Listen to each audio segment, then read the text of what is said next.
I would say day 2.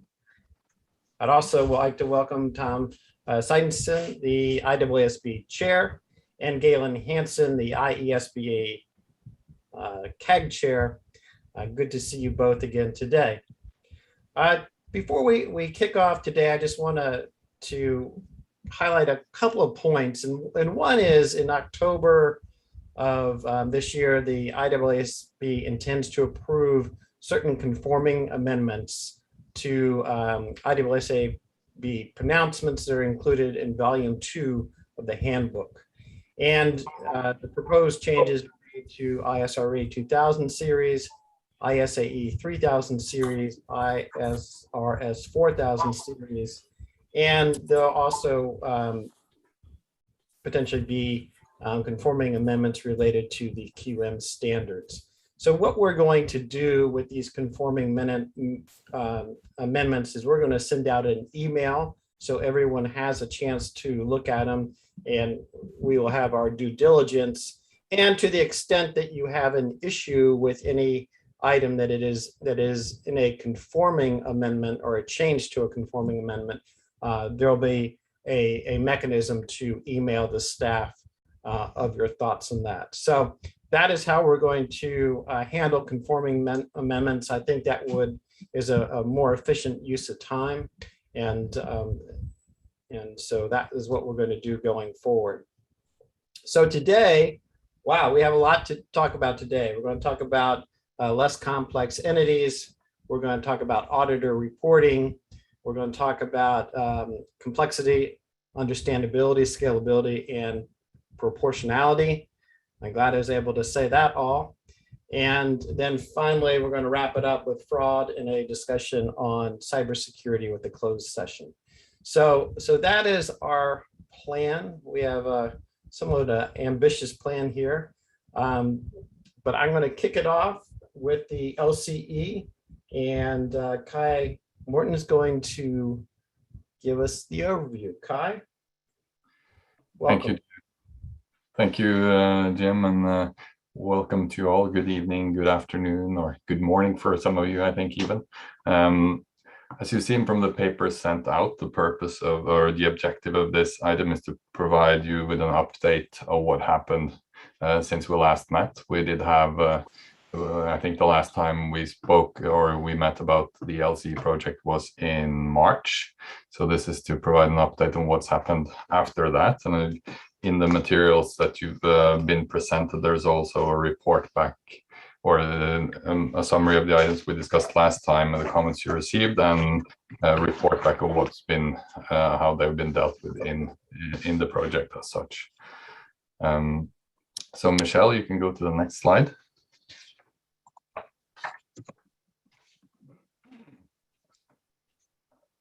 We met prior to the March meeting. The March IAASB meeting, we spent plenty of time discussing at length the draft at that point. Good discussions with the board, gotten detailed feedback from them on direction on where to move. That led to us having an additional session in May, being targeted on 2 specific topics. One of those was applicability, as it's been previously called, and what we discussed with you in March. Now that's changed to authority, and it's also changed quite a lot from what we had at that point, as you've seen from the papers presented. Good discussions, and we agreed on the way forward, and that we progressed further on for the June meeting. In addition to that, we had focused this discussion on how we should deal with group audits in the standard, and especially in the explanatory memorandum, and what kind of questions and how we could get the input needed from the respondents that could help us move forward on that issue, knowing that that's been an issue that's been brought up quite a lot in outreach as an area where there is mixed views.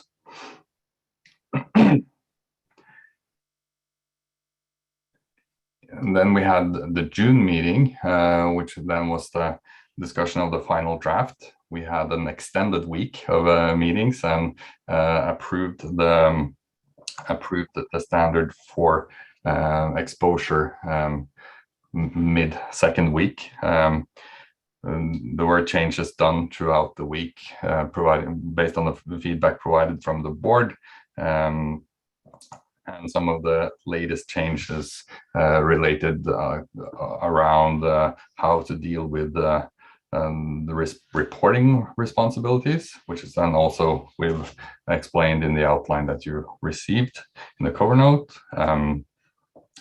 In addition, in the same timeline, we've done some outreach with different stakeholders. Included in that is also discussions with the reference group that we had used throughout the project itself, meetings with NSS and the SMP AG, leading us to then publishing the ED ISA for LC, published in July. As you've seen from the papers, it's together with the ED, there is some extensive explanatory memorandum explaining the decisions made, and also include the specific questions that we're asking for feedback on the exposure itself. Those are included in the agenda item F2 in your papers, I believe. In addition to the material in the standard itself and the explanatory memorandum, there's also been published 2 supplemental guides. One is around authority, and the second one is around reporting. And in addition to that, we've also published a mapping documents that provide a mapping from the ISA requirements to the requirements in the ISA for LC itself. We've also then included, when we published this, an optional response template to make it easier for respondents to point out to the questions they would like to respond to, which is, as I said, an optional response template to help them move forward. So, could you go to the next slide, Michelle? Some of the key areas where we're asking for feedback on the ED are listed on this slide, 4 major areas. There are, I think, in total, we have about 25 questions. What we have here are some of the more significant areas where we still need feedback in order to finalize the standard. As you see here, some of the details we would like to hear are views on the standard itself and the content. That would also then include what is included in the standard, and also if there is nothing, or if there's something that's not included, we need to hear that as well. But also if there's something that is included but is not appropriate for the LC. We also need to hear if it's appropriate, the standard is appropriate for the types of audits that it's been designed for, and whether the standard can and will be used. Some more detailed feedback also around the flow and structure of the standard could be helpful for us, as well as some feedback on the title itself, the proposed title of the standard.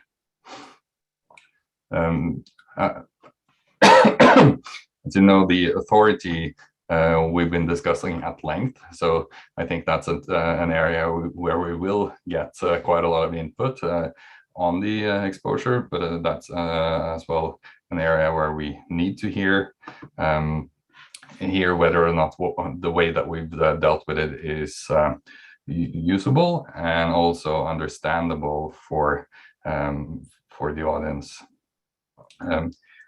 So who can use the standard and who is it designed for? We would also like to hear from the relevant standard setting bodies that can do additions to the authority, whether they understand the approach and can move forward with that. It's understandable and workable, and also if there's any obstacles in how to adopt the standard itself. So I said earlier, group audits been one of the other areas where we had quite a lot of discussion. As you know, where we ended up is that group audits is excluded from the standard, but there is quite a lot of material around it explaining the reasons why, but also asking for input, whether it's you agree on group audit should be included or not in the standard, and also how, if it is to be included, how that could be done, so we get the feedback and can move forward with the standard itself.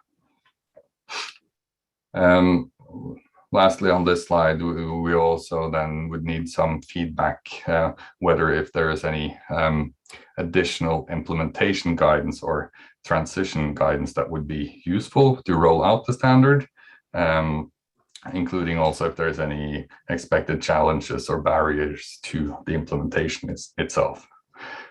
As I said, this is only some of the questions that are there.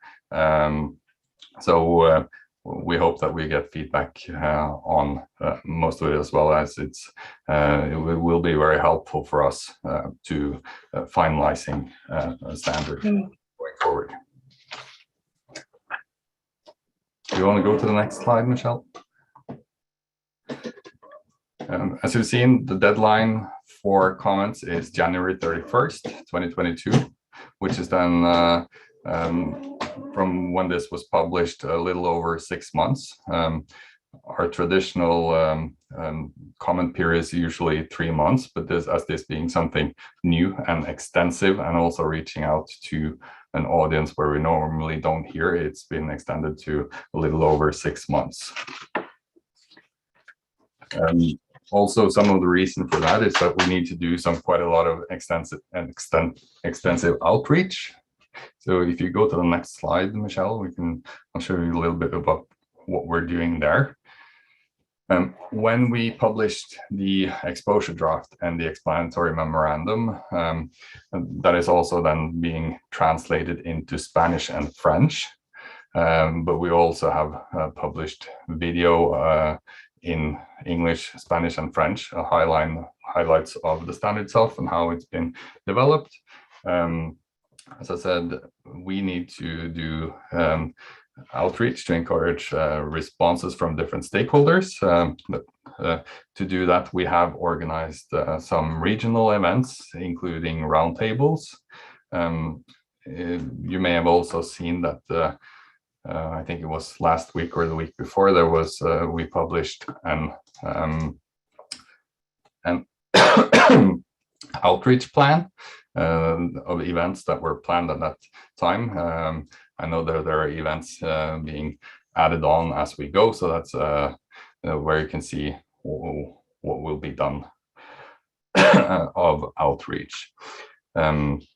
As I said, we already have a video in English, Spanish, and French on the standard that will publish at the same time as the ED and explanatory memorandum, and we also expect to publish further videos and social media throughout the consultation period.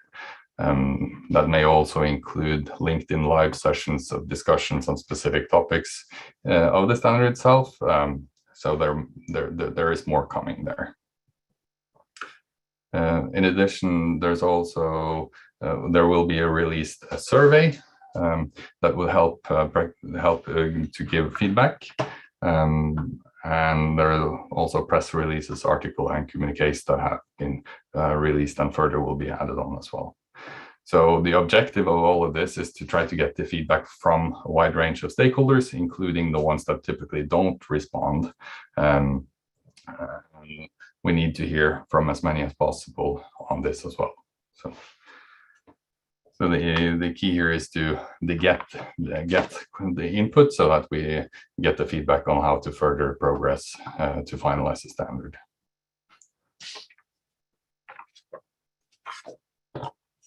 Thank you. I think that was the last slide that I had. So I can hand back to you, James. Thank you, Kai. And just to remind everyone on the CAG, this particular session was designed to be really just an update on where the project was, because you've made progress. So it wasn't meant for a full discussion, but just so everyone knew. It does seem like the one of the big issues is whether or not to include the group audits as a component. I know we've had some discussion at the CAG level on that issue, as well as a couple of others. But I will entertain briefly here if anyone has any additional comments they'd like to add. We can do that. Is that okay, Kai, with you? Paul, do you have a particular comment? James, only to say, I don't have, as you say, it's not really appropriate to make any substantive remarks at this point. I just wanted to express again support for the project. Glad to see the exposure draft is now out there. Pleased to see there's quite an extended period for consultation, and very welcome to see an extensive and robust outreach program lined up, and the European Federation of Accountants and Auditors. We're hopeful that we can work with our partners here in Europe, Accountancy Europe in particular, to perhaps put on a regional event in Europe as well. So a good job. As you said, Kai, this is an audience, SMPs and SMEs, that you don't often hear from for a variety of reasons. And on this occasion, it is important that we go out and get input from them. So we look forward to helping you in doing that. Thank you, Paul. Speaking of SMEs, Dawn? Thanks. I just my congratulations on getting the EED out. It's been a long road, but very worthwhile, and job well done. So my thanks. And I think I'll close that by echoing that comment, because this, while it's been discussed for a long time, the actual developing of this was done in it seems like relatively quick order. So I know there's a number of CAG members, including myself, who appreciate the effort, and it's going to be very interesting to see what the community says on this particular standard. So thank you, Kai, for the presentation, and I am confident you'll be hearing from us again. All right, Michelle, I guess we'll have another one to set up.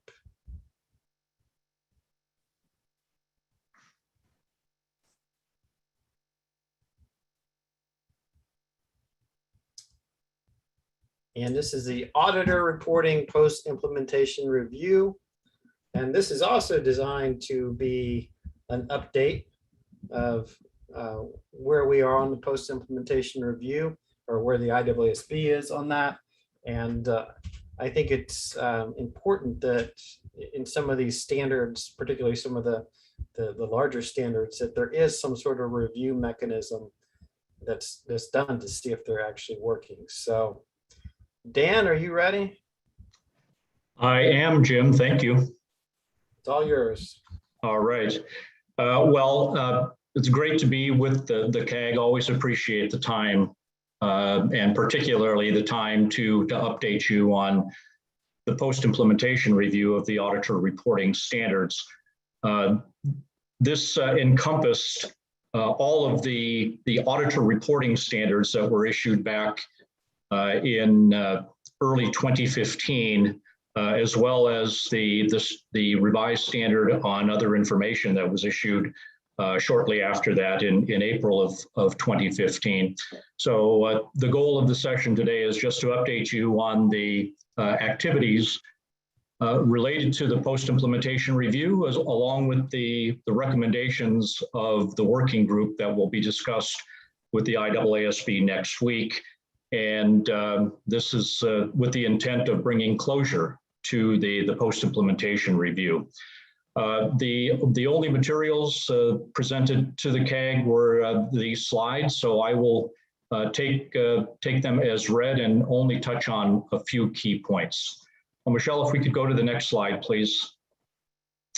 The objectives of the post-implementation review broadly were to determine whether the IAASB had met the objectives it set out to achieve, when those standards were issued.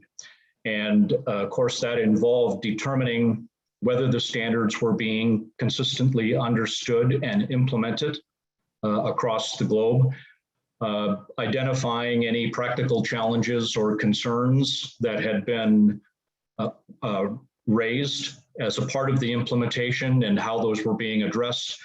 And then finally, looking at the extent of global demand for additional information that might be included in the auditor's report or wider application of those conditional requirements or differential requirements that are now applying only to audits of financial statements for listed entities.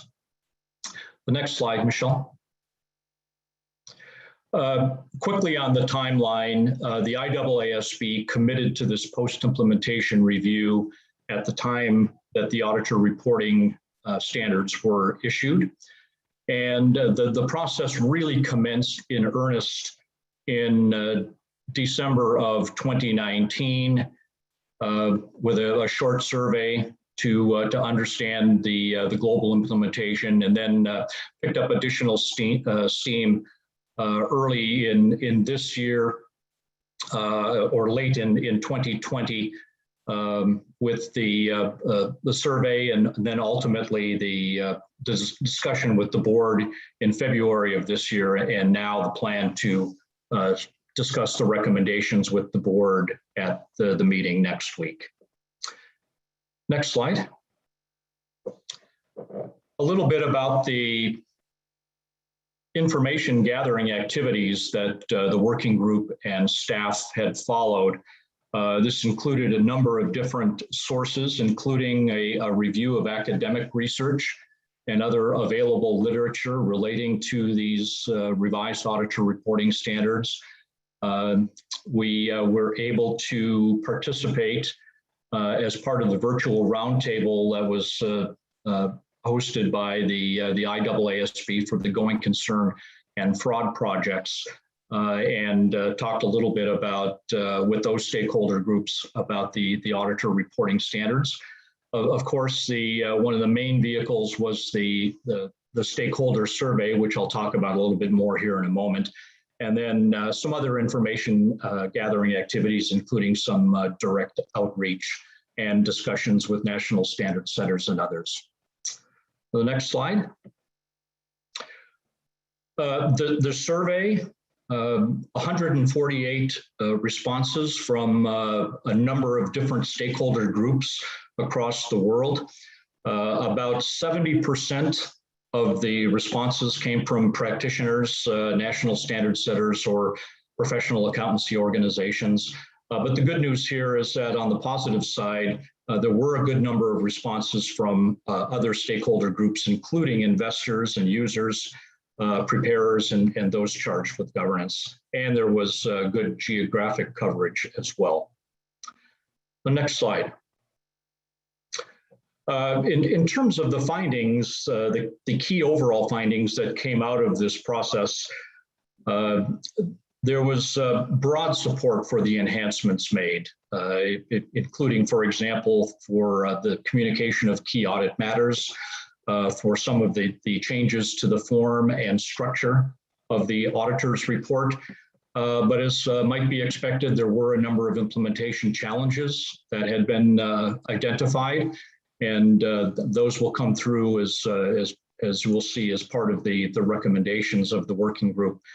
One key finding was that with respect to additional information in the auditor's report or extending requirements, the message was that more time and information is needed, that some jurisdictions, including some major jurisdictions around the world, auditor reporting is still fairly new, these changes, the enhanced auditor's report, or just coming online. So stakeholders said we need a little bit more time to absorb that and understand the demand for any additional information. But of course, across the board, stakeholders basically said there was support for this enhanced type reporting and continued engagement by all stakeholders in the public interest in terms of enhanced reporting. The next slide, please.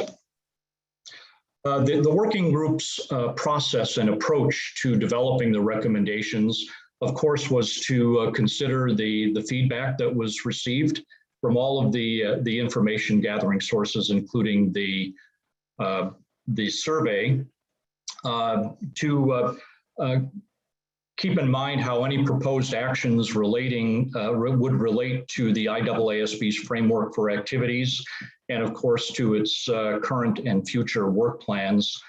And then some important messages from, or cautions from stakeholders, basically to make sure that there was time to consider more implementation experiences, as I noted, and also to keep in mind that if there are any revisions, to keep those to targeted improvements rather than lengthy projects, as there are a number of recent standards that are still being absorbed by those stakeholders. So Michelle, if you could go to the next slide. We're getting into the recommendations themselves. There were 9 of them in total. Some of them were specific to key themes that were identified from the information gathering process. Others were more general in nature and cut across the different themes, and some of them are a bit interrelated.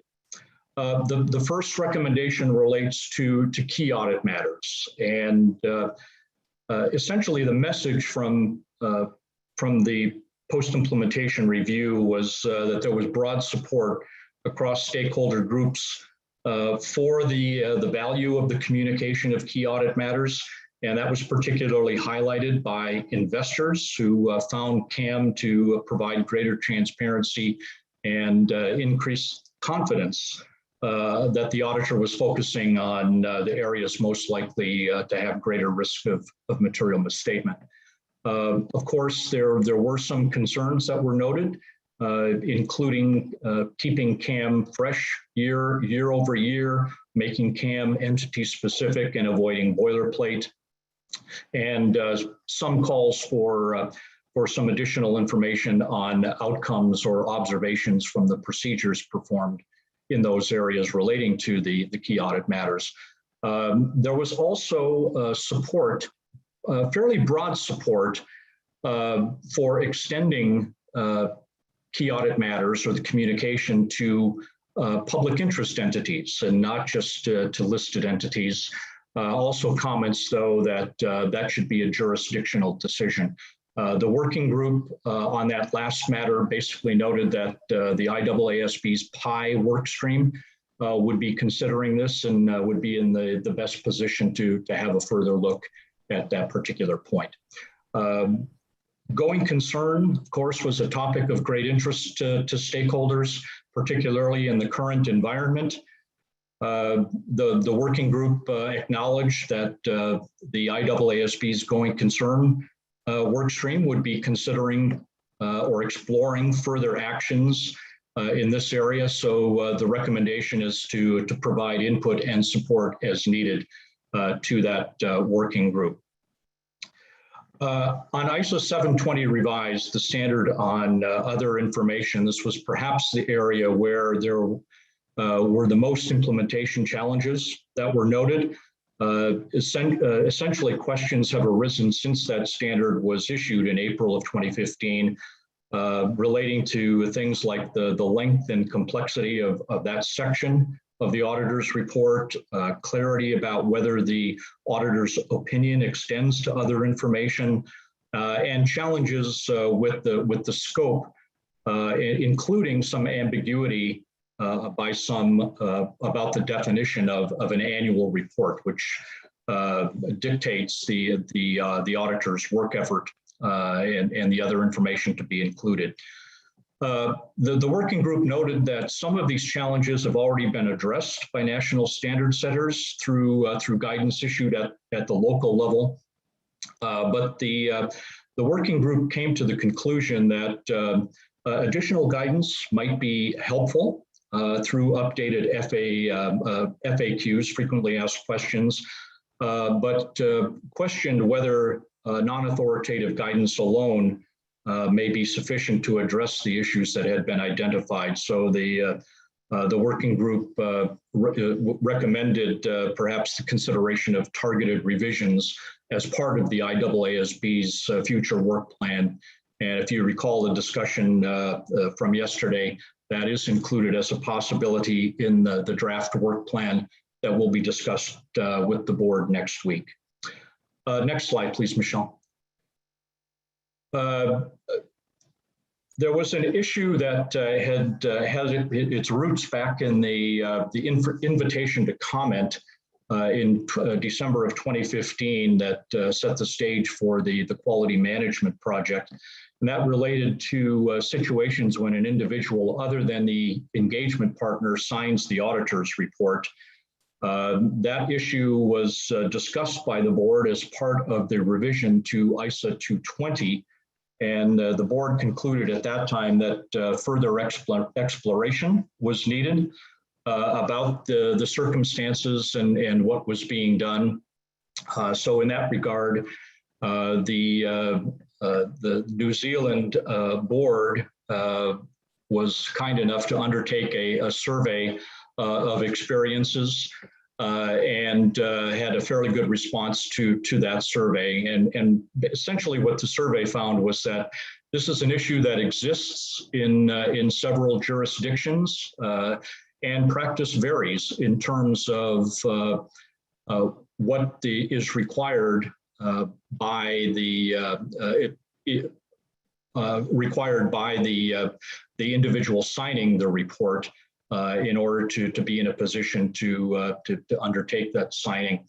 So the working group concluded that some guidance would be helpful in this regard, and that can be discussed by the board and also to determine the responsibility for the development of that guidance. In terms of additional information in the auditor's report, there was some feedback about the need for additional transparency about certain matters. The matters that come up most often, materiality, communication about the audit scope and approach, certainly going concern was mentioned, as I noted before, and some additional communication about fraud. A number of, or a couple of other matters, but not as much as the ones I just mentioned. In that regard, the working group's conclusion was that should continue to monitor global developments just to fully understand the demand.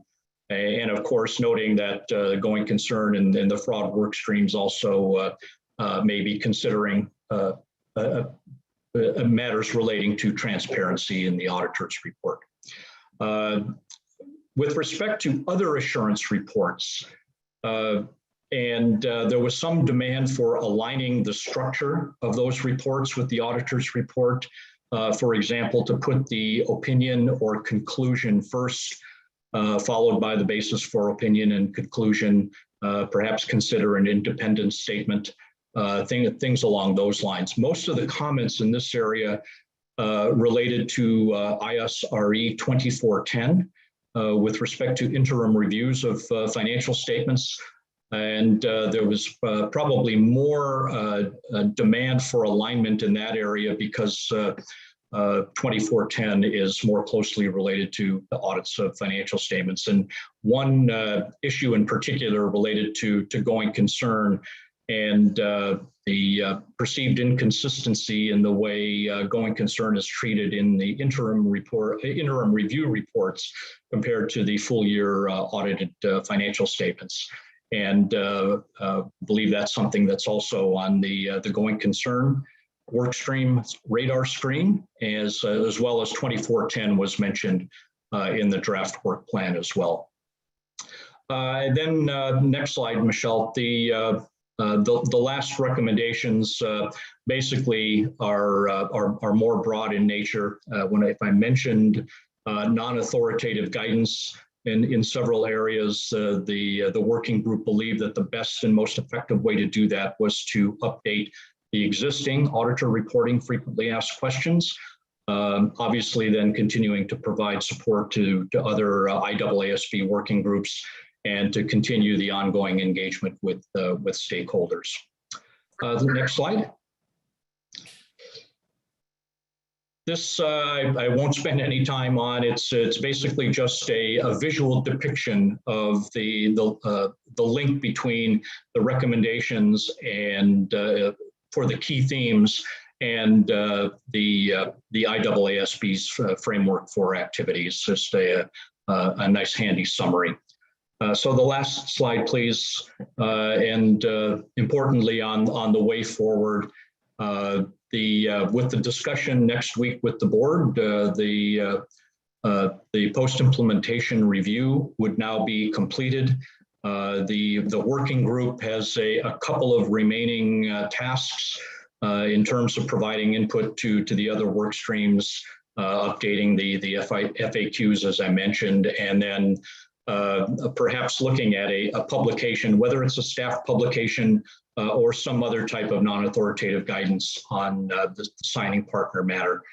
And of course, important to note that any future decisions made would be part of the work plan decisions and through the framework for activities. And that will all be part of the discussion next week on this topic, as well as the board's discussion on the proposed work plan.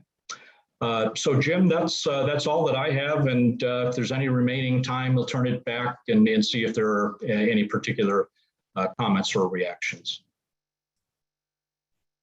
Dan, I see you got quite a bit of good information here during your research or during your feedback sessions.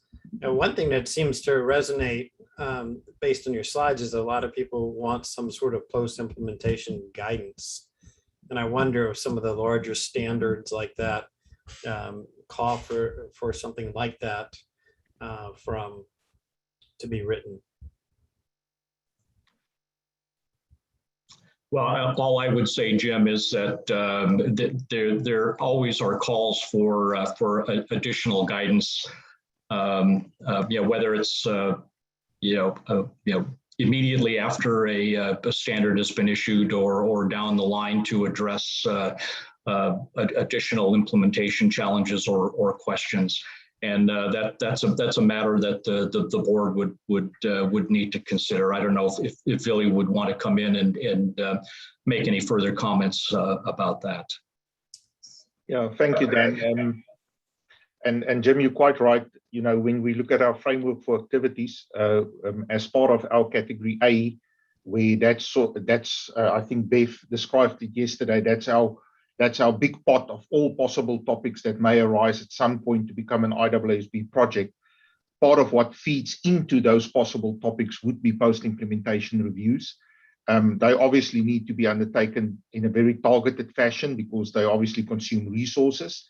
But I think in the case of some of the big standards that have big impact, they are fully justified. And we also just need to realize that you need to give sufficient implementation also for all the issues to actually work through the system before you get real value out of the post-implementation review. But you're quite right. That's certainly a tool in our toolbox, and we will continue to use it as appropriate in the circumstances.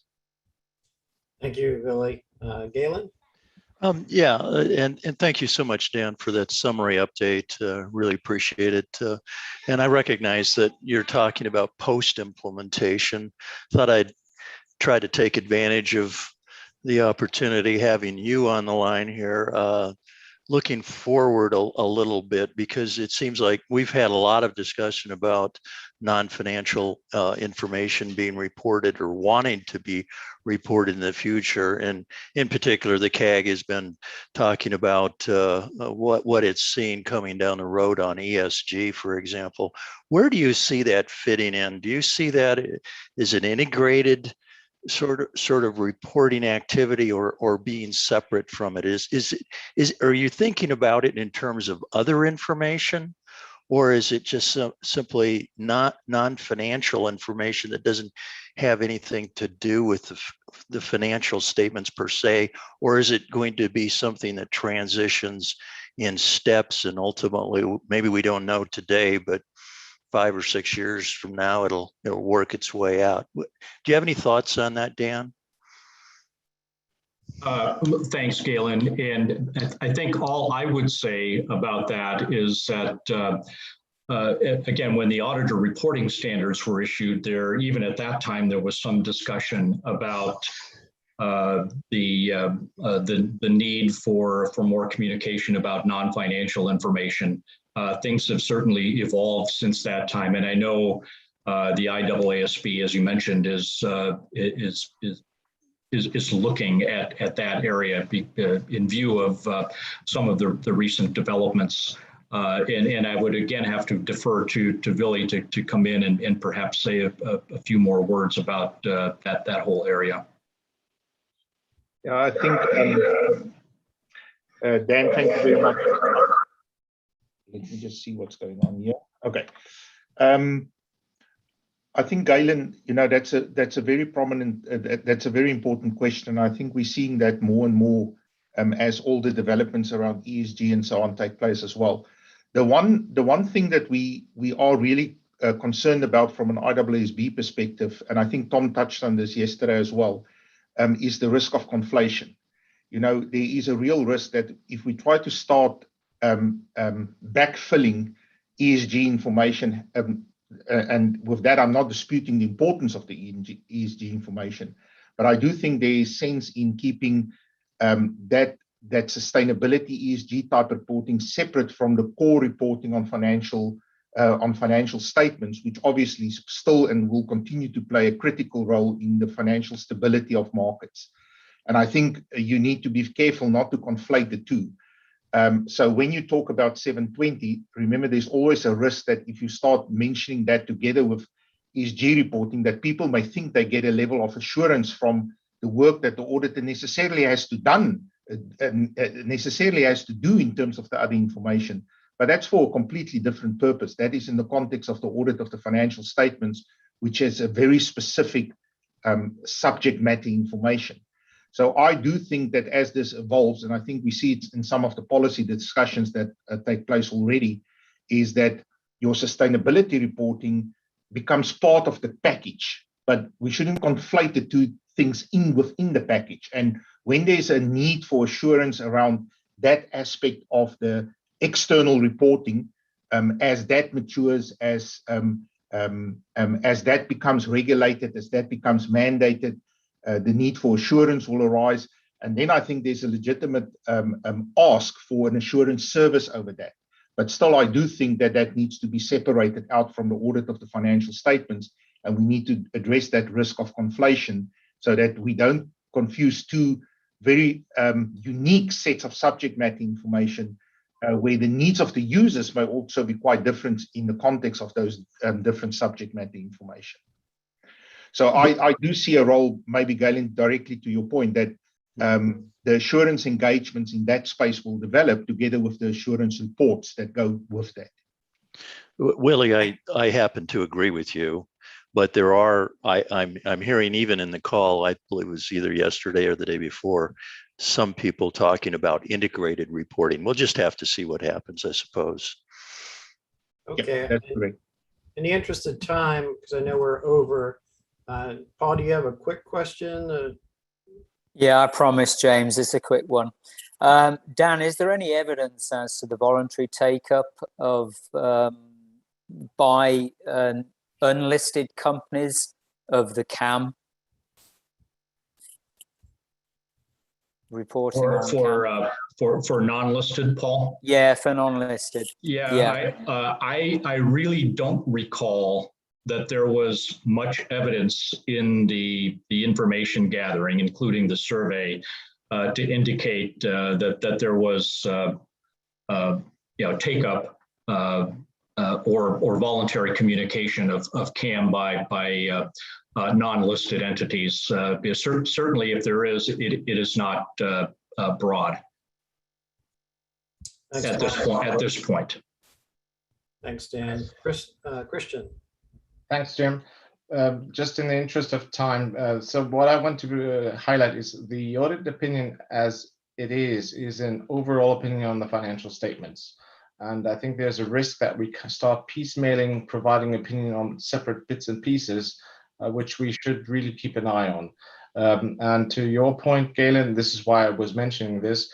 We do see in Europe some countries coming up with different requirements, either opining on the existence of certain information or on the information itself being part of information being audited or being part of being reviewed, but also sometimes with reference outside to other information. So I think this is really something where we have to keep an eye on to ensure that we remain consistent throughout the world. Thank you very much. Yeah, maybe they'll have to look into the public sector where they have other information and how that's done. Okay, so I will conclude. Thank you, Dan. Great to hear the update. And I think it's really good to have these post-implementation reviews because you can see, after the fact where things stand. So thank you for coming to the CAG and your time there. And with that, we have earned a break. Oh, no, we have not. I take that back. Sorry, we actually will continue on and do complexity, understandability, scalability, and proportionality. I'm not sure whether you call it CUSP or CUSP. What is the official title of this section? We'll call it CUSP, James, but you've done well, very well pronouncing it twice now, so congratulations. Thank you, Roger. It's all yours. Thank you. If we can bring the slides up, thanks. And looking forward to getting the feedback from the CAG. This is the first time that we've presented this particular project to you. I'll just give you a little bit of background while these slides are coming up. This is basically a companion project to the standard on less complex entities. So when we got the feedback, that it would be good to develop a separate standard for the less complex entities, but we also had to deal with the issues of complexity, understandability, scalability, and proportionality within the suite of standards. So this is our approach as to how we're dealing within the suite of standards. You have the slides, I'll take those as read, but I'll walk you through them. And then I'm looking forward to getting any feedback on this particular project. So next slide, please. Okay, so the respondents' feedback in relation to CUSP, and most of this was due to the discussion paper that we put out on audits of less complex entities. And within the suite of ISAs, there was concerns raised around the increasing length and volume of the standards. We had just put out ISA 315, ISA 540. Both of those standards had seen a considerable length and increase in volume, and people saw as complex language. There was also concern about the fact that the standards were becoming more prescriptive in their nature and moving away from a principles base, and that there were issues being raised about scalability of the standards and the proportionality of our responses to the issues that were being raised. Documentation was raised consistently as an issue. We realised that the complexity in the environment that we're dealing with is not just related to the auditing standards. And so a lot of the complexity which was being arisen was basically due to subject matter, the accounting standards becoming much more complex in this particular area, and regulatory pressure. So there are things that we can deal with, and there are things that are outside our domain, but we recognise just part of the day-to-day operations. Next slide, please. So we're putting together, as far as dealing with the suite of ISAs, our approach is to come up with drafting principles and guidelines which relate to when you are drafting ISAs. So this is the primary action to address the CUSP across the suite of ISAs. The aim of these drafting principles and guidelines is to provide a common understanding about how the ISAs are drafted, to take out of the discussion issues when we're discussing these standards as to whether or not we've drafted them, what the words mean, etc. We can refer to this particular set of principles and guidelines. To promote consistency, clarity, and uniformity, to ensure that we've got a reflective mindset, that we're actually achieving what we are intending to achieve while we're drafting, and to get a more consistent and effective application of the ISAs, with the focus in this particular area on how the ISAs are written and presented. We have presented the draft guidelines to the board, strong support. The board sees it as useful for enhancing the consistency and effective application, and they did see it as serving the public interest. We've also presented it to the national standard setters, who are very interested in this particular project, and again, strong support from the national standard setters. Next slide, please. So the drafting principles and guidelines are intended for primary use by the staff who are drafting the standards. We recognise, so it is a set of principles and guidelines that they refer to as they're going through the drafting. We understand that they're operating under the direction of the board and the task force in that particular areas, and so the board and task force will be involved. It is not limited in use to those. We understand the use for others, especially for the national standard setters who are also drafting standards or revising the standards, that they will pick up these particular areas. Translators who have had some difficulties in translating our standards in that particular area. So it's applied in the context of the ISAs. It may be also useful to the ISREs, the ISAEs. They are slightly different in concept and format, but the principles and guidelines should come across. Very closely, we're working with the ED on the ISAs for LCE to see what we can learn on drafting with them. And they are looking very closely at what we have produced as they've produced that ED. So there is a very close relationship, including staff involved and board members involved on both of those particular task forces. Next slide, please. So it's been developed by the CUSP working group on the basis. So this is how we've developed. This is the basis on which we've developed it.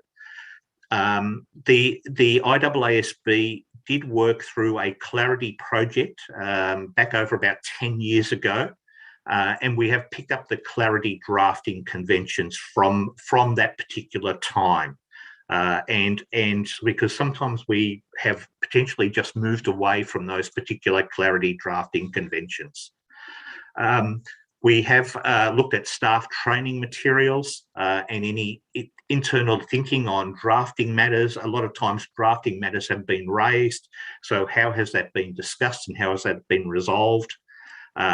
Enhanced presentation tools within the standards, such as boxing, such as other ways of highlighting particular areas of interest.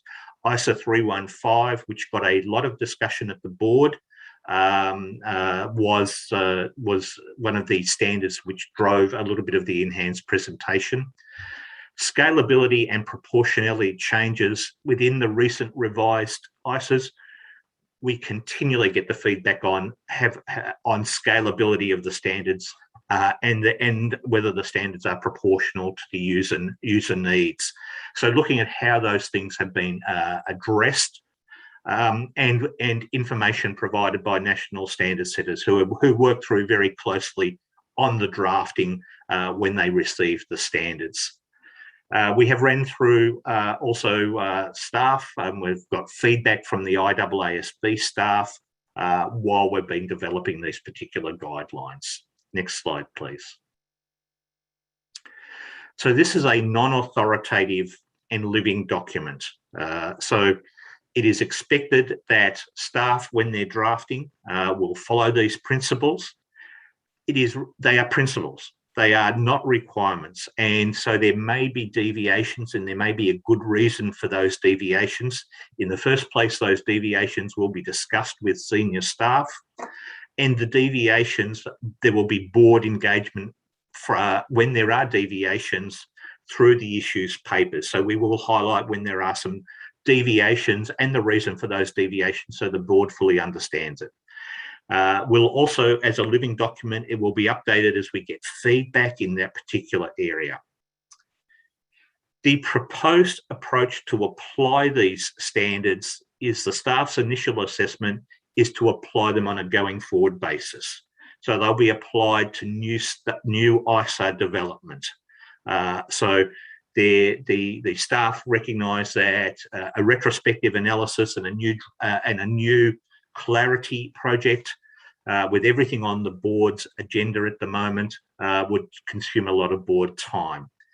There will be outreach program which will include whether they should be applied. So we will ask those questions as to how we deal with those particular areas, and then we'll bring that feedback back to the staff. But that's the staff's initial assessment applied going forward. Next slide, please.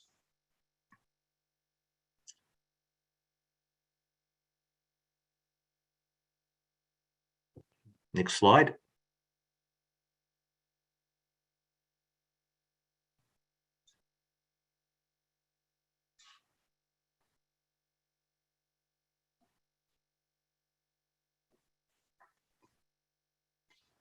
So going forward, we're having problems going forward. So I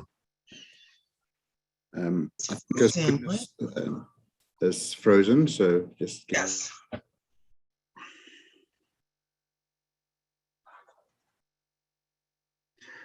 Let me just talk to it, Michelle, because we're just about there, and I'm very keen to hear from the board. So the way forward for us is that we are going to undertake targeted outreach. So we have identified people who work closely with the standards. We'll get their feedback. We are progressing that over the next month. We are also producing some high-level non-authoritative guidance on documentation.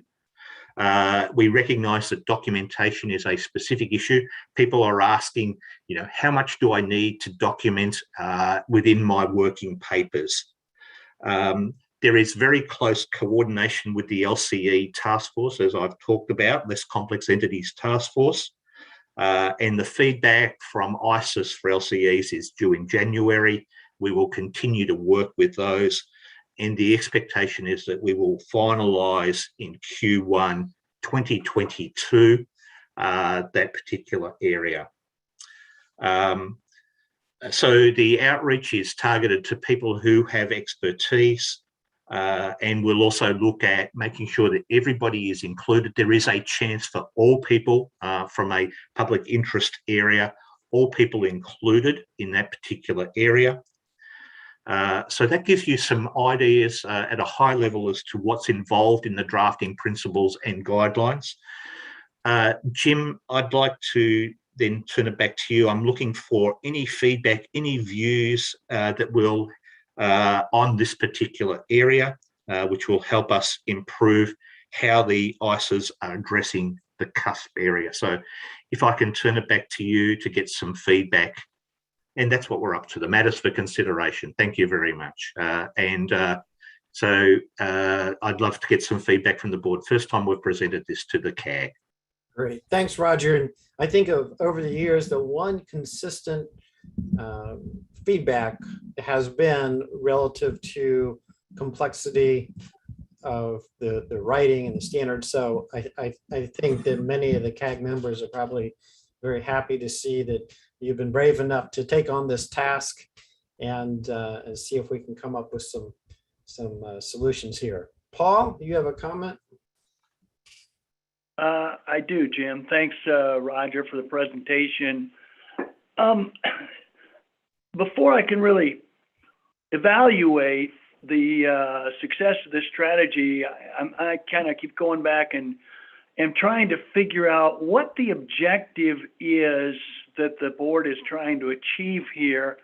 And your reference back to the Clarity Project is part of what I think intrigued me.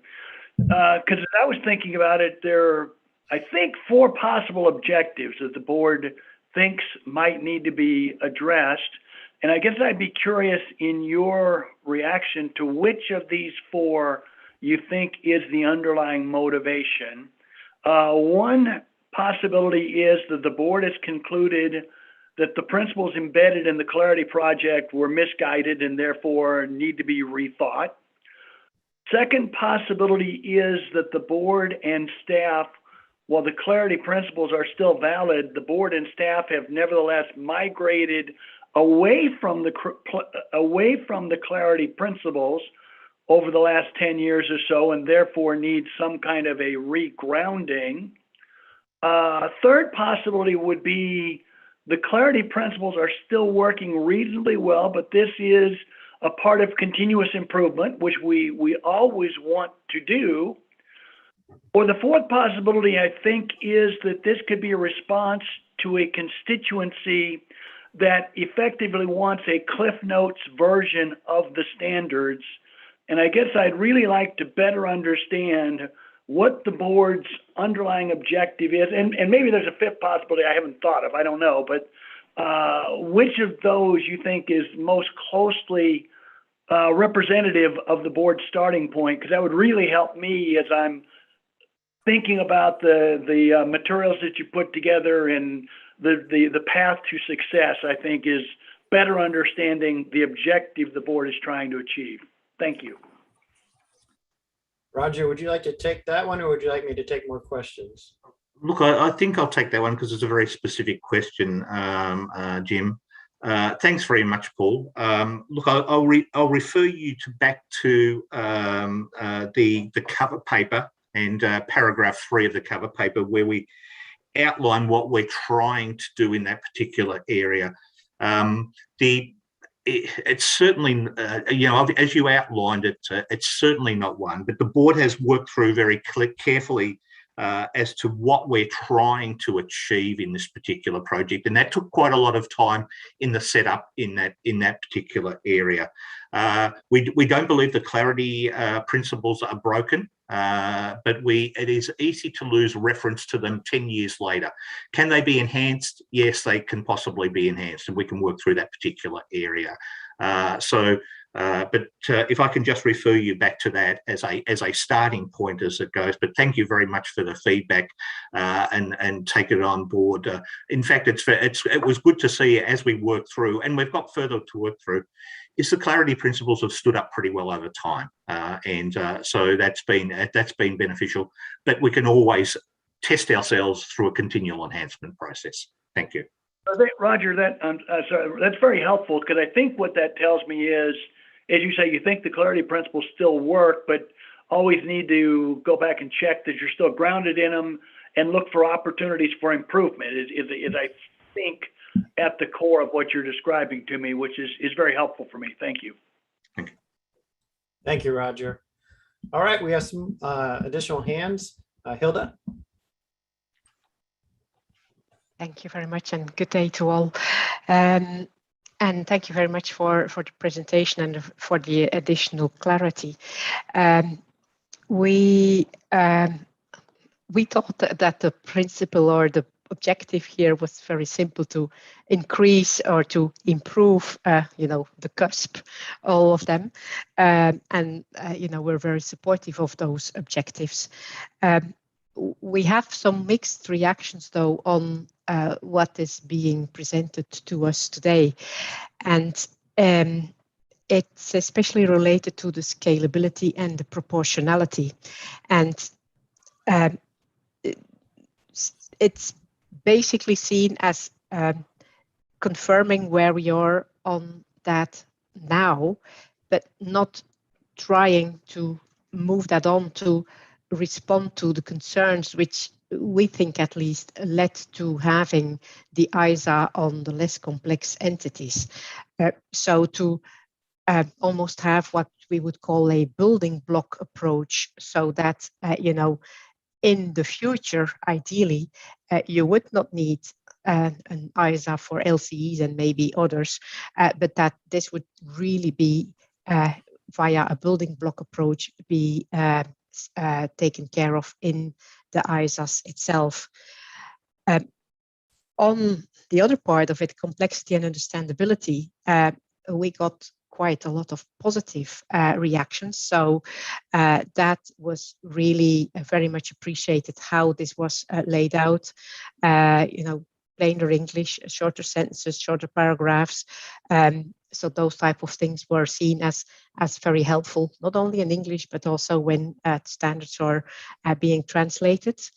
There was an additional consideration added to that this is basically mainly for the staff drafting the standards. That's great. But in order to really implement this, or should we say enforce this, you need pretty strong leadership in order to have volunteers, members in boards, in working groups to actually wanting to really abide by this. There might be exceptions, yes, but that is the writing guidelines, so to say, the drafting guidelines that you would like to stick to. And that means at times you have to push back very hard on additions that people would like to make because they personally feel strongly about them, but it might not meet the objective of what you really try to achieve in the standard. A final comment, and that's maybe a question, as this is kind of the mirror of the LCE ISA project. This is not going out for consultation, and some put to us that they were questioning if that was the right due process. Not an answer, just a question to that. So with those observations, I hope you can give us some further guidelines on that. Thank you. Thank you, Hilda. We have another hand. Willie, do you have something specific to Hilda's comment, or do you have a general comment? No, Jim, I want to respond to some of Hilda's points, but I'm also happy to for you to get the other input as well before I respond. Okay, Akihito. Thank you. Thank you very much for your great presentation. It is very helpful. Let me share two short comments. The first point is I think that it is important to conduct outreach activities, also considering the ease of translation to other languages. And outreach activities, although under COVID-19, must be fully conducted using virtual meeting actively. The second, if the enhanced presentation tool used in ISA 315 revised is adopted, note that the degree of importance should not be misunderstood, and there needs to be a clear and consistent definition of when to use a particular format. Thank you. Thank you, Akihito. Hussein. Thank you. Thank you for presentation. I was wondering, I have one question about when this project complete, all ISAs should be, all ISAs would be reviewed, and then if need for clarification or other aspect, and then new draft, is there any intention for reviewing all ISAs according to these drafting principle? Thank you. Thank you, Hussein. Tom?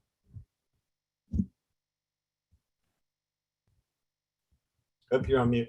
Yeah, I got them. So, Hussein, I'll talk to your last point there. This is not an absolutely determined issue. in my mind, but I could give you my personal point of view based upon what I see our priorities are.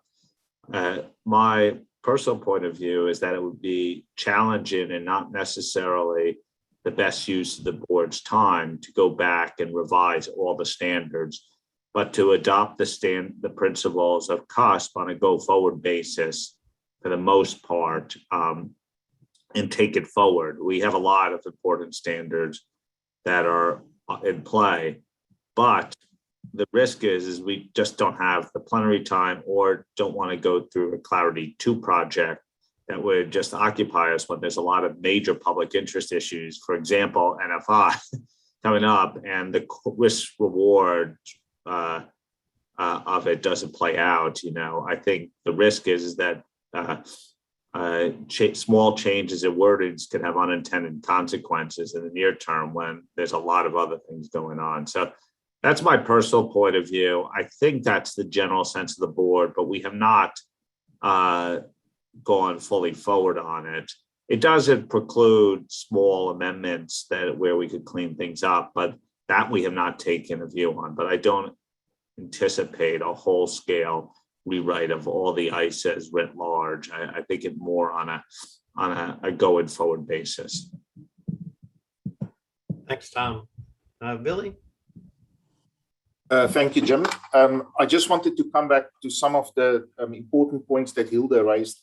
Hilda, firstly, I fully acknowledge, I think, now that we've put in the effort to develop the drafting principles and guidelines, it's really up to us now to also really make sure that we abide by them. So I really take your point on board to that both from a board perspective and a staff perspective, these should actually now be applied, and we should resist the temptation to deviate too much from the principles that we've developed. So that point is well taken. Just in terms of the extent to which this might or might not be addressing sustainability and proportionality, scalability and proportionality, I think was specifically your point, and not so much maybe the complexity and the understandability part. I do think what is important is that Roger did refer to it at the beginning, that this came out of the public consultation that we did on the application of the ISAs to less complex entities. And when we got the feedback, we identified that there was a number of issues that do not only relate to LCEs, they have a broader application.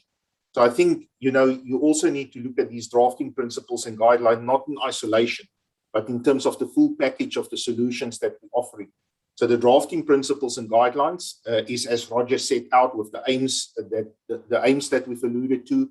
But part of that entire package is also the fact that we've developed the ED for LCE now, the separate LCE standard. We've got the guidance piece that we're developing on documentation that we will be bringing to the board in October. There's the initiative around the digitization of the handbook that will hopefully make the navigation of the standards much easier. We will continue to make sure that in all open and future projects, these CAS principles are incorporated. And next week, when we discuss ISA 600, part of what the 600 task force have done is to actually coordinate with the CAS working group on the latest draft that they've developed. And then lastly, is out of this consultation, there were also a number of very specific points that were raised in terms of possible problem areas in individual standards. And those we've made sure that we captured in our category A of our framework for activities.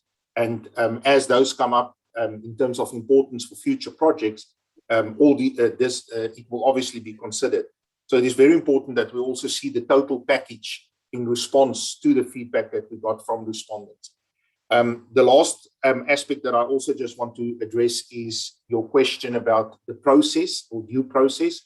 It is important to just remember that in terms of our terms of reference and our due process, that only applies to the standard setting board's pronouncements, and the pronouncements are defined as the standards, the international standards on auditing, ISREs, ISRSs. So this is certainly not a due process project, and that's why we also we've deliberated this on the public record in public session because we do want to give transparency to it, and we will also publish the drafting principles and guidelines. But that is why we only undertaking targeted outreach for those people that, for those stakeholders that actually are close to standard setting and for which these drafting principles and guidelines may be very useful in terms of a common understanding in terms of how the standards are put together. So it's not going through due process as such. Thanks, Philly. Daniel, you've had your hand up. Yeah, Jim. Okay, my colleagues have said some very important things. So I just want to point out that this is a very important project for the region, you know, for Latin America. As some colleagues have indicated, it is vital to have enough guidance because many of the SMEs or auditors are from small firms or practice individually, you know. So they must become familiar with the approach and the scope of the new standard. For this reason, I think it's very important to have a quick translation into Spanish, considering that this has always been a weakness for the application of ISAs in Latin America. You know that. So I really encourage to get that translation as soon as possible in order to help also to the enforcement process in the region. Thank you. Thank you, Daniel. All right, Roger, that was quite a bit of discussion, so I'm going to turn it back to you to see if you have any comments you'd like to provide. Yeah, thanks very much, Jim. Look, great comments. We'll take them all on board, and I think that Tom and Vili have given some context here. I'll just pick up one, but appreciate everybody's comments, which was Hilda's reference to the building blocks approach. We haven't used the words building blocks approach to a large degree. But the concept is live. Effectively, the requirements, when you have a requirement for an auditing standard, it applies to all audits. If there is specific considerations for less complex or more complex entities, in those particular areas or public sector, what this is saying is make that really clear, make those considerations very clear, so that we can pick those areas up. So one of the issues with building block approach is, you know, what do you use as your starting point at the area? So, but the area that we're aiming for is make it really clear as to what the requirements are. But great feedback there. The project will be as good as mentioned as the leadership. Everybody is committed to this particular project, and we will get feedback. I might just see if Brett or Colina had any other comments or views, Jim, before we finish up, if that's okay. Brett, would you like to come in and just add anything? Thanks, Roger. Nothing from my side, thank you, but a very good discussion and very glad that we got this opportunity to speak to the CAG. Thanks, Brett. And I think Colina's fine too. So thanks, Jim. I think that was very beneficial. Very much appreciate the opportunity to speak. So great. Thank you for oh, there's our room. Thank you for coming to the CAG and updating us on or talking to us about this project. So we look forward to hearing some more as it develops. Certainly, there's been a fair amount of discussion, and with the LCE and some of the concepts there, I think there's going to be continued interest. All right, perfect timing, Roger. We will now take our break, and our break will go through 4:30 today. So that's 4:30 Eastern Standard. See everyone in about 10 minutes.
All right, we're going to be gathering everyone back.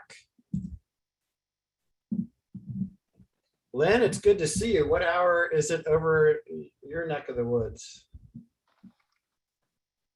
It's after 4 o'clock. Oh, I'm sorry. You talking to Lynn, not me. So Yeah. Unless Lynn Dewey, are you doing the fraud presentation today? No. I'm just listening. No. No, sorry. Go. It's 8:30 in the morning, so it's very civilized, much less civilized for Lynn. Just remember that the CAG's very civilized to you before you start the presentation. So we've had a fair amount of just general discussion about fraud over the years within CAG and the auditor's responsibility and 240. So I think we're very interested in hearing about this project. And Lynn, I will hand it off to you. Thank you very much, Jim. I appreciate that. And good morning, everybody. It's nice to be here with you, and I hope you're all well. I've read the notes from your March meeting, and many of the topics that you discussed and raised at that meeting I will cover this morning, because we have moved on from where we were at that point in time to starting to shape the project proposal. So whilst the topics are very similar, we are progressing towards the next stage. Can I have the next slide, please? So just to give you a status of where we started and where we're heading, you'll remember when you were last briefed, the roundtable discussions and other outreach had been completed. And we had also done some academic research. In fact, we've done significant academic research. Since then, we got the responses to the discussion paper, and I'll talk about what we've heard this morning, and you will have read some of it in the papers provided. And we have also done some root cause analysis, and I'll come back to that topic. All of that information gathering and research has been put before 3 board meetings, and there has been rigorous discussion on each topic. You might remember that we were intending to put the project proposal to the board in September. We have moved that out to December to give ourselves a little bit more time to consider the broad range of feedback we've received, and to make sure that the public interest issues that I'll also talk about this morning are well shaped. So the plan is to put this project proposal to the December board meeting for approval. So it's going to be a very busy December board meeting with 600, the work plan, and the fraud project proposal. Next slide, please. We obtained obviously I've talked about the discussions with the board, and the first one was in April. And at the April meeting, we heard from board members. We provided board members with the results of the discussion paper responses, and we also put to them all of the issues, but for discussion, those that were very clear that there was a need for standard setting, and also a list of the other ones that would be covered in June and July. From the responses, the research, and actually the root cause analysis, there are some areas where it is extremely clear that we need to do standard setting.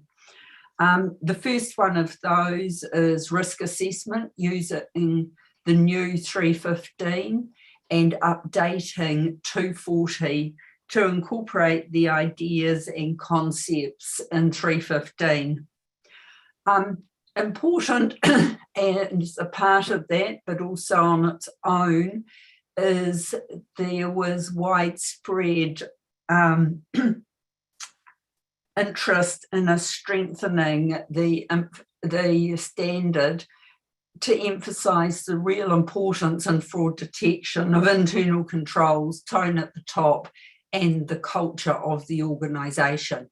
So we will be making sure that we strengthen those concepts in our standard setting. Another clear area for standard setting is to strengthen the communication with those charged with governance, and that also includes with management and with internal audit, which I know is a topic of conversation in March 21. The other is to strengthen the journal entry testing area. So those are clear areas for standard setting, and we have almost universal agreement to make that happen. The next area where there was support for modernisation is in technology. This is pretty much a theme across all of our standard setting at present, and it's certainly something we will address with the technology working group and identify whether we, what mixture of application material and other support material we might use to address technology issues. As I said, though, those are the clearest areas from our feedback. There are a number of other issues, and we subsequently put them to the June board meeting and then the July call for discussion. Next slide, please. At the April meeting, we also talked about those areas that broadly the board didn't support. So there's some areas where we've said, let's take these things off the table. The first one is expanding the auditor's responsibilities to detect all non-material fraud or third-party fraud not directly related to material misstatement in the financial statements. And that was not supported for standard setting, but we thought possibly could have some non-authoritative guidance, although that is something we would fit in rather than concentrate on, because our emphasis will be on standard setting. We also decided not to change ISQM2 on engagement quality reviews. That is obviously a new standard that is not yet tested, so we didn't think it was appropriate to change it at this stage. We also had support for not any further refining or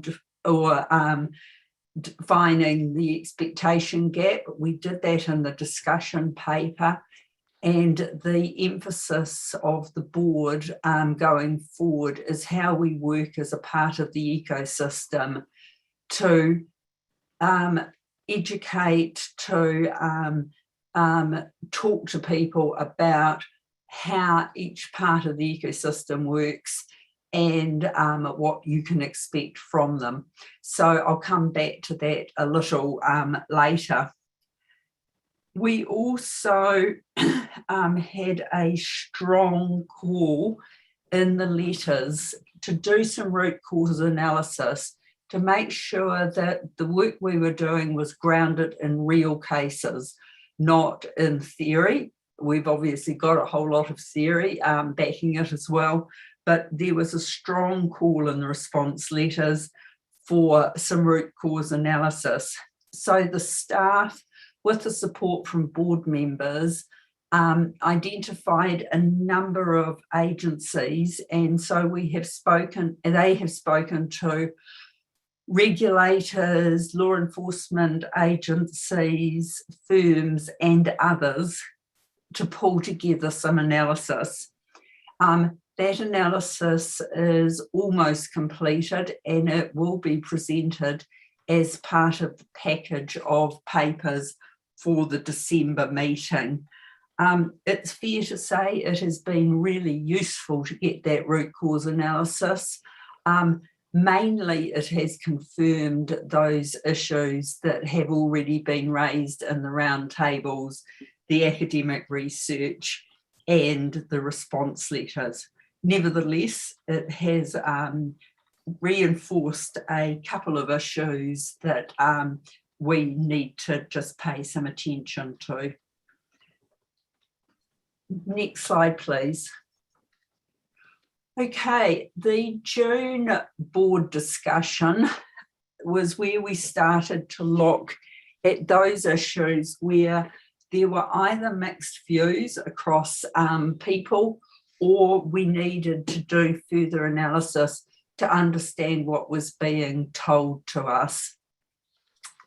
And I now am going to, at a high level, run through those 6 issues. Obviously, our rationale is more fully set out in the board papers that have been provided to you. The first issue related to the introduction in 240, which the feedback suggested to us that the tone of that introduction is largely negative about what the auditor doesn't do, and that was very deliberate when the standard was set, rather than what the auditor does do. And so we have, as a working group, proposed to use clearer and more positive language on the role of the auditor.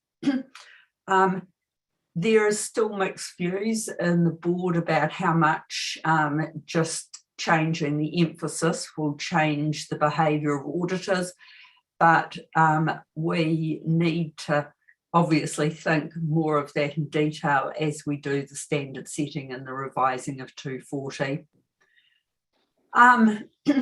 There was a question in the discussion paper on whether forensic specialists should be used in audits in all cases, and the working group suggested that forensic specialists should be used in certain circumstances, for example, in risk assessment processes or when a fraud is detected, and that was largely supported by the board. There was agreement that the definition of fraud will not be revised to include bribery and corruption. They are terms that are used differently across the world, not saying they're not important, but it will be very hard to get an international definition that works for everybody. So we intend to clarify the concepts and how they link together, and there'll also be a link, obviously, to 250 on laws and regulations. Next slide, please. There was a discussion in the paper on suspicious mindset and whether in the fraud standard we should move to using a suspicious mindset. That has not gained support from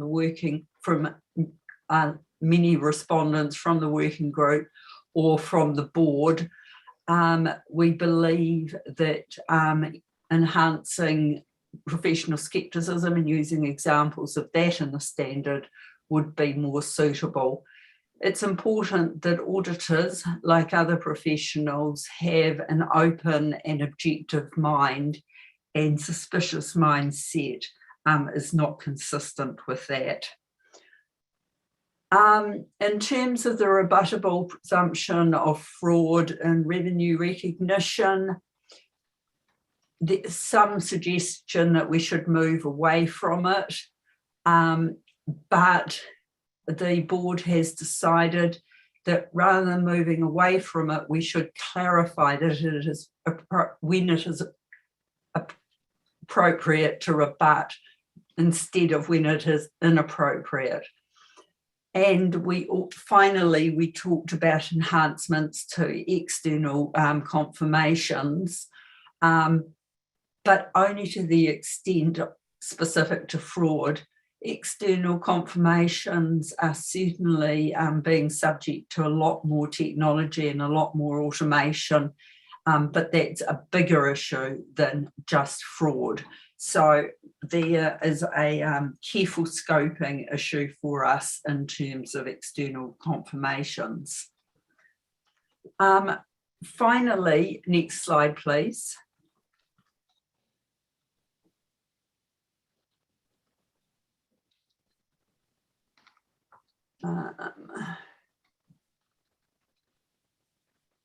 Just a minute, I just need to catch up with my slides. July, thank you.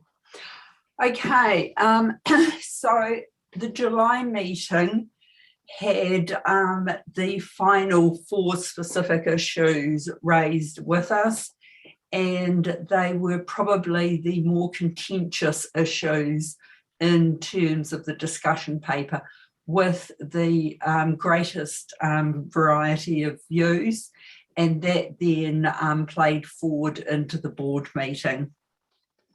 I won't go through all the discussion of that. I will tell you where we got to on each one. On the first one, there are very polarised views in terms of more transparency in the auditor report. We have people that think there should be changes to the auditor's report. We have people that say there should be no changes. Where the board has landed is that we should further explore whether there are appropriate changes that can be made to the auditor report that will be effective for users and investors in terms of understanding what work has been done in terms of fraud and what risks are in play. So that is something we will give serious consideration to. We certainly did get support for enhancing engagement team discussions. These should not be perfunctory. They should be detailed discussions on the fraud risks at various stages of the audit. And we also talked about having appropriate experts joining those team discussions to make sure that they were robust and helpful in terms of identifying the risks of fraud in particular entities. The next issue I've already alluded to, and I know it was talked about in your March meeting, is the relationship between 240 and 250. The proposal is to consider it for guidance, but we're also open to further exploring whether we can put some cross-references into the standard and a conforming amendment to 250. And finally, there is the issue of what an auditor should do if they identify or suspect fraud. The provisions for this in the 240 are spread across the standard, and the working group's proposal was to bring them all together, which would strengthen the emphasis on that area. The board cautioned us that that might not be enough, so in the project proposal we will be open to what more might be needed. Next slide, please. The final thing we talked about at the July meeting, sorry, was this is the first revised standard that will be in play when the monitoring group's public interest framework comes into being. So we decided to try and incorporate the ideas and requirements of the framework into this project proposal. And at the July meeting, we provided the board with an initial attempt at identifying the key public interest issues, the project objectives, and the project scope. It's fair to say we got support for the concept, but a lot of input and useful ideas in terms of the wording and the specificity of what we were proposing there. And just to give you some sense, next slide please, of the public interest issues that we are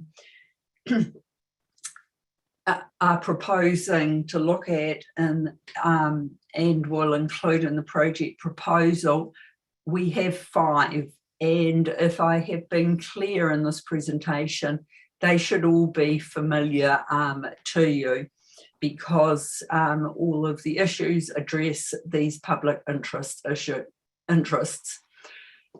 First one is to ensure that we have the appropriate role and responsibility of the auditor in relation to fraud in financial statements. The second one relates to the connection of 240 to other standards to foster integrated risk-based approach. That goes back to the initial meeting in terms of 350 and includes internal controls, etc. The third one is to facilitate transparent communication between the auditor and those charged with governance and those within the organisation and within the auditor's report. Fourthly, our important topic of continuing to foster professional scepticism, and the fifth one of addressing advances in technology. So that, in a nutshell, are the areas that we have identified as public interest issues.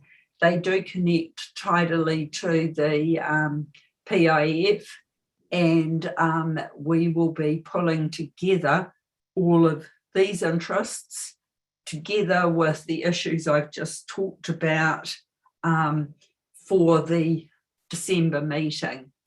Next slide, please. So what are our next steps? Firstly, we have to complete the root cause analysis. Secondly, we have to prepare the draft project proposal. We do have a second draft of that, so we are continuing to work on that. And there are at least 2 working group meetings to finalise that proposal. We have we wish to put the project proposal to CAG. So it means, I think, that we might need a meeting before the December meeting, and I believe that is being worked on as we speak. And we will then put it, as I have said, probably on more than one occasion, for approval at the December meeting. That will probably have a turnaround, so we will have to provide a draft, take the input and provide another draft before it goes to the board for approval. Then the work on opening up 240 and considering all of these issues in detail and redrafting sections will start. So that completes my presentation. Next slide, please. I look forward to your any comments or questions that you might have, or from any of the staff, anything that they'd like to add to what I've said. Thank you, Jim. Thank you, Lynn. And I imagine we're going to have quite a few comments on this, but I will kick it off with Robert. You have the floor. Yes, thank you. And thanks for the presentation. That was very helpful. And I was sort of pleased to see when you mentioned communication at the end, because, you know, I think when this first started, we talked about an expectation gap. And I think I still have a concern that those charged with corporate governance feel their responsibility isn't as great, or the auditor has a greater responsibility to detect and prevent fraud than they do. So the fact that you're addressing that is very helpful. Thank you, Robert. Paul. Paul.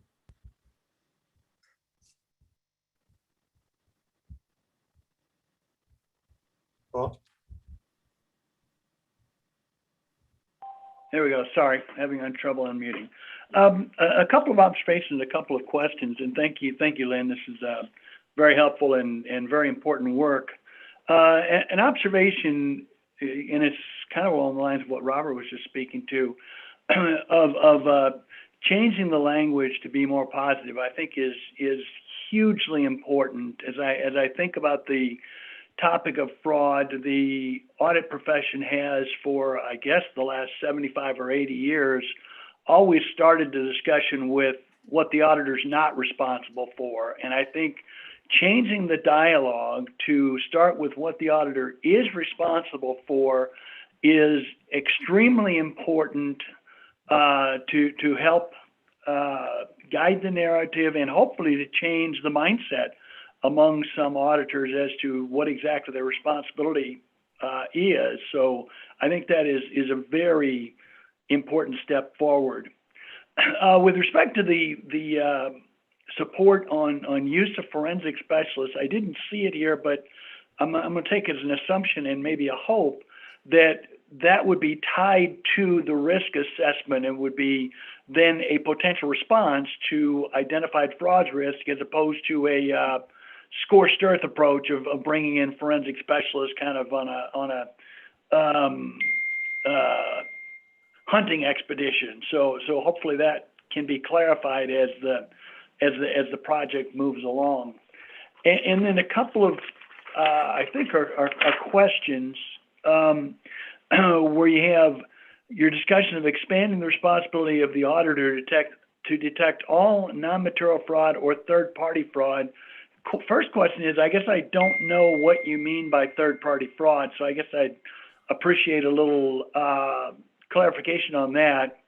And then secondly, when you're speaking about non-material fraud, are you really speaking about non-material fraud, or are you perhaps bringing in the notion that assessments of materiality involve both quantitative and qualitative factors, and fraud would be a hugely important qualitative factor that might cause relatively small quantitative amounts to be material? So I guess any perspective you have on either of those would be very helpful for me.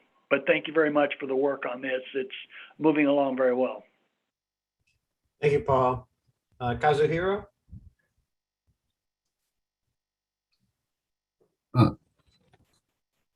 Thank you, James, and thank you for the presentation. I have 3 comments. I would like to make 3 comments. The first point is how to narrow the expectation gap. The fraud handled by the auditors is limited to those that lead to misstatement of financial statements. But some users think that the auditor should investigate the fraud of the company, like a prosecution or the police.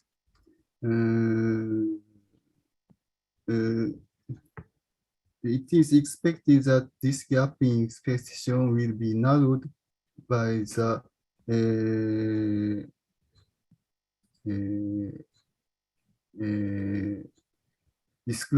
describing what the auditor will implement as an audit procedure in relation to come in audit report. In addition to this, it may be useful for audit firms to explain what the accounted auditor does, for example, in transparency reports or website.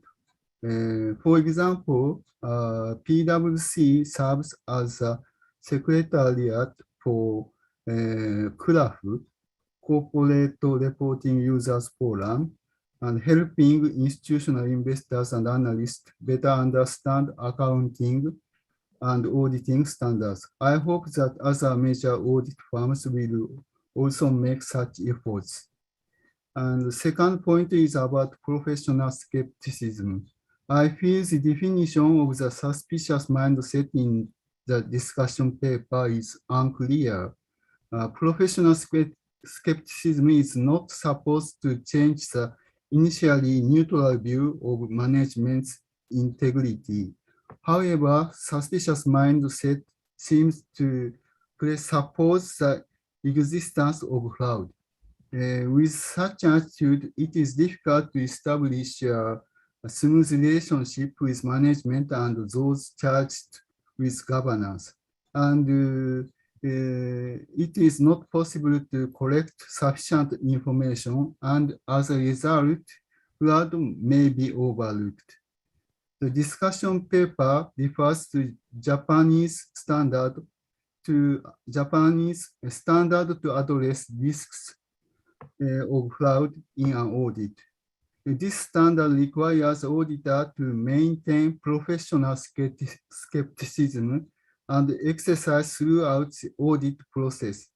And in addition, if necessary, auditors are required to increase professional skepticism in determining whether there is any suspicion of material misstatement due to fraud, and in performing the audit procedures to address such a suspicion. I think this response has the same effect as introducing suspicious mindset. Instead of introducing suspicious mindset, I think increasing professional skepticism can do the same. The third point is how to respond to the utilization of IT technology and new specialists. Advancing new IT technologies are making it possible to audit all transactions rather than sample-based audits. The use of AI to detect fraud has also been researched or studied. In addition, if there is a high possibility that fraud has been committed, it is possible to utilize a certified fraud examiner or forensic audit. An audit procedure without notice by the audit could also be an effective method. In Japanese standard says incorporation of an element of unpredictability. It is desirable that the IAASB to collect research and analysis about the usage of new technologies, the use of certified fraud examiner, conducting forensic audit, and audit procedure without prior notice to management. Then issue audit practice notes or reflect the finding in the standards. Thank you. Thank you, Kazuhiro. Lynn, do you want to answer or respond to some of those, or do you want me to continue on? No, it would be good if I get these ones out of my head so I can move to the next one. Okay. I think that point about those charged with governance is a really important one. And I don't think that just standard setting is going to be enough in that regard. And certainly we've talked about being an active member of the ecosystem and education to try and bridge the gap, because it is absolutely true that a lot of the drivers for people is auditors should be finding all of this fraud, which is the desire, and the reality is very different from that. And those charged with governance do need to understand their role and play it. And we do know that that tone at the top, that culture of an organisation, is absolutely vital about whether you have fraud or whether you don't. Thanks for those comments about positive language and tone. We do see 240 having a different tone going forward, so it's good to have some endorsement of that. And I can confirm for forensic specialists, we are linking it to risk assessment, and that's particularly important for the LCE sector, who patently on a small audit having a forensic scientist where there's a very a specialist when there's a very low risk doesn't make any sense. In terms of the non-material fraud, even though we're not changing the setting away from material fraud and financial statements, we're very aware of the fact that fraud starts small and multiply. And so there is a cumulative effect. So we just want to make sure we cover that.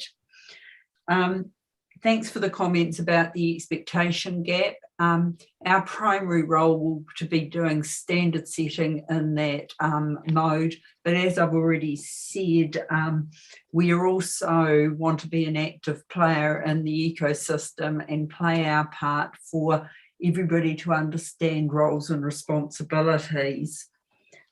Thanks for the comments about professional skepticism. I endorse those, and certainly using technology for analysis to support fraud is definitely something that we have talked about and will consider going forward. And we are looking at the new standard in Japan as well as the one in the United Kingdom. So they will form part of our considerations going forward. So thank you very much for that. I think that's it. I've probably missed something, but those are some of the issues. Thanks, Joe. Thanks, Dan. Wei? Thanks, James. Thanks, James. Thanks for the links update of the project. It is an important project for the public interest based on high-profile fraud cases in the capital market. I really appreciate the work has been done by the work group. I would like to make a comment about more transparency in the auditor's report. It was discussed a lot in the agenda paper for reference. Stock exchange endeavor to improve the transparency of the markets. One important way is to encourage quality disclosure from listed companies. From my perspective, more transparency in the auditor's report will contribute to narrow the performance gap as well as expectation gap, which will contribute to improve disclosure quality.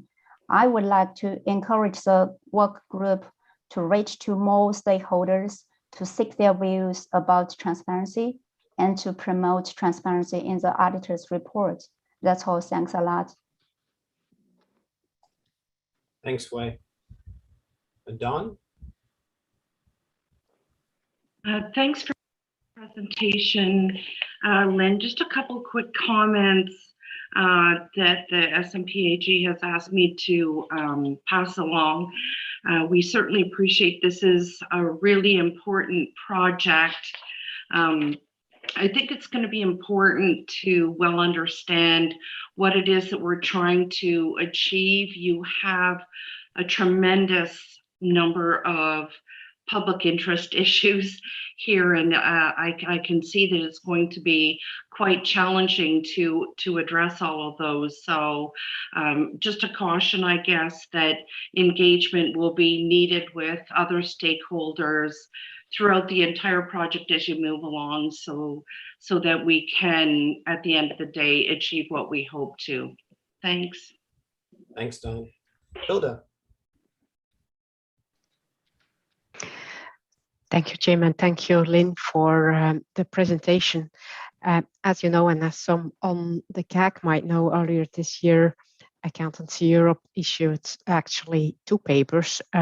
One was on going concern, but another one was on fraud, and we called it recommendations to strengthen the financial reporting ecosystem. And I think that very much resonates with the point that Robert made, and also the first point that Lynn made in her last intervention, and that links back to the point on those charged with governance. It's obviously not only about audit standards, but it's about the whole ecosystem. Because actually, when we started on our project, we called it scope of audits.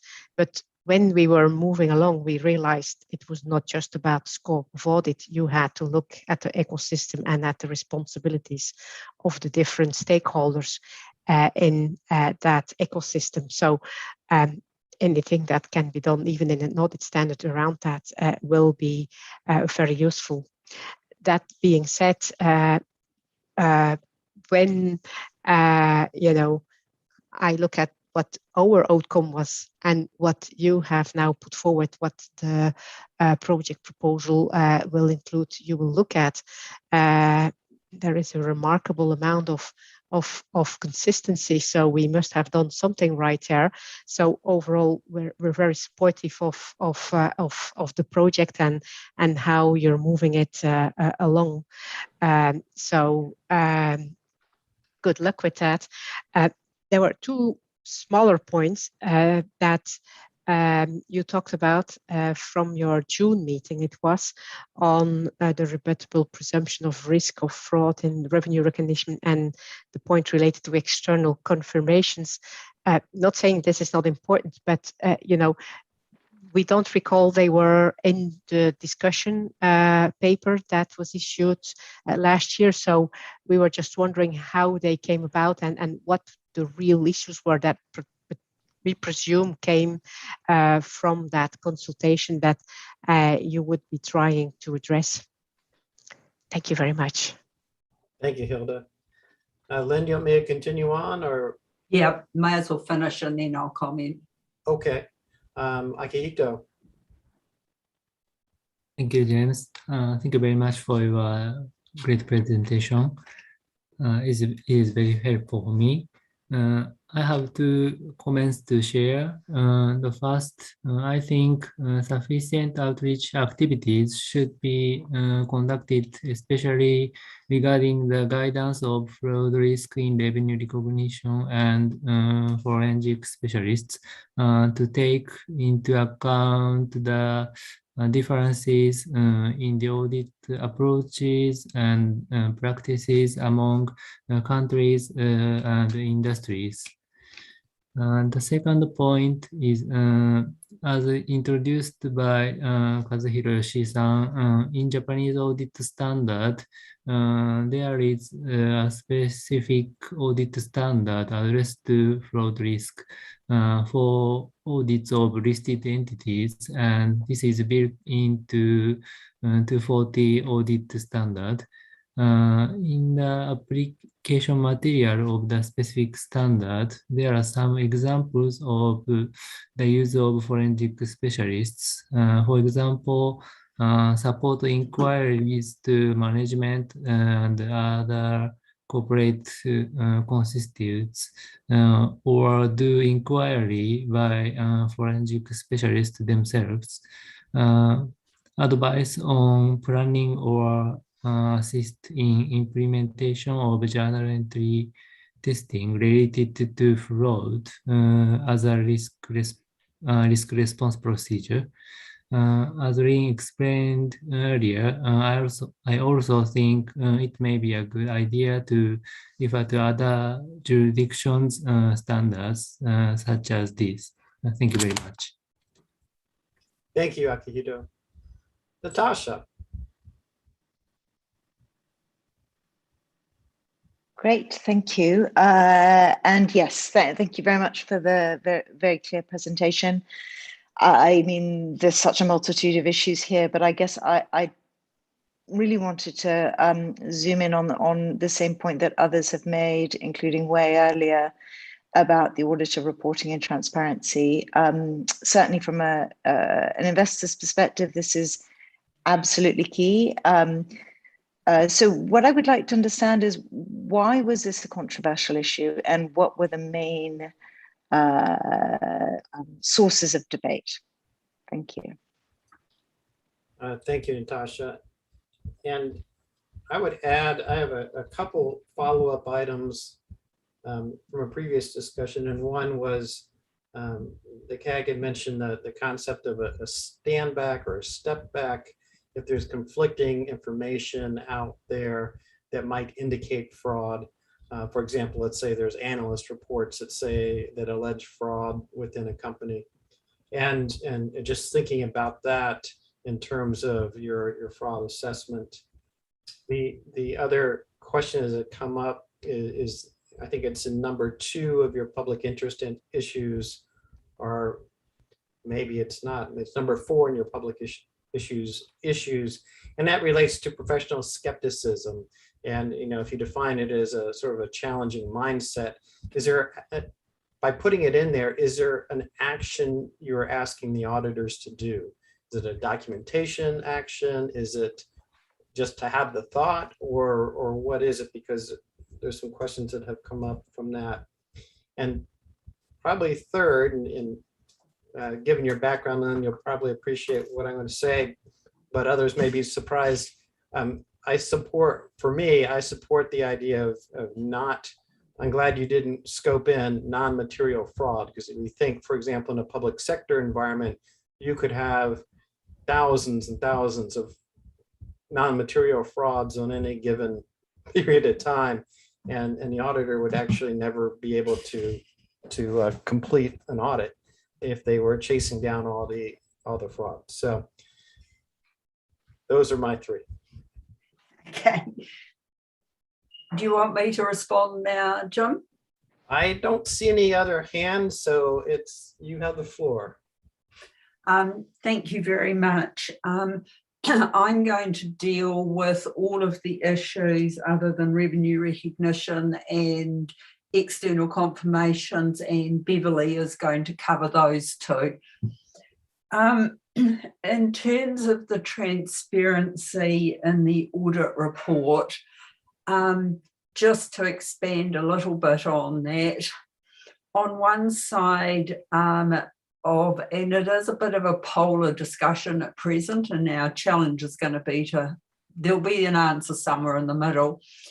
On one side, people want it included in the auditor's report exactly what the risk of fraud is, what procedures were carried out, and what the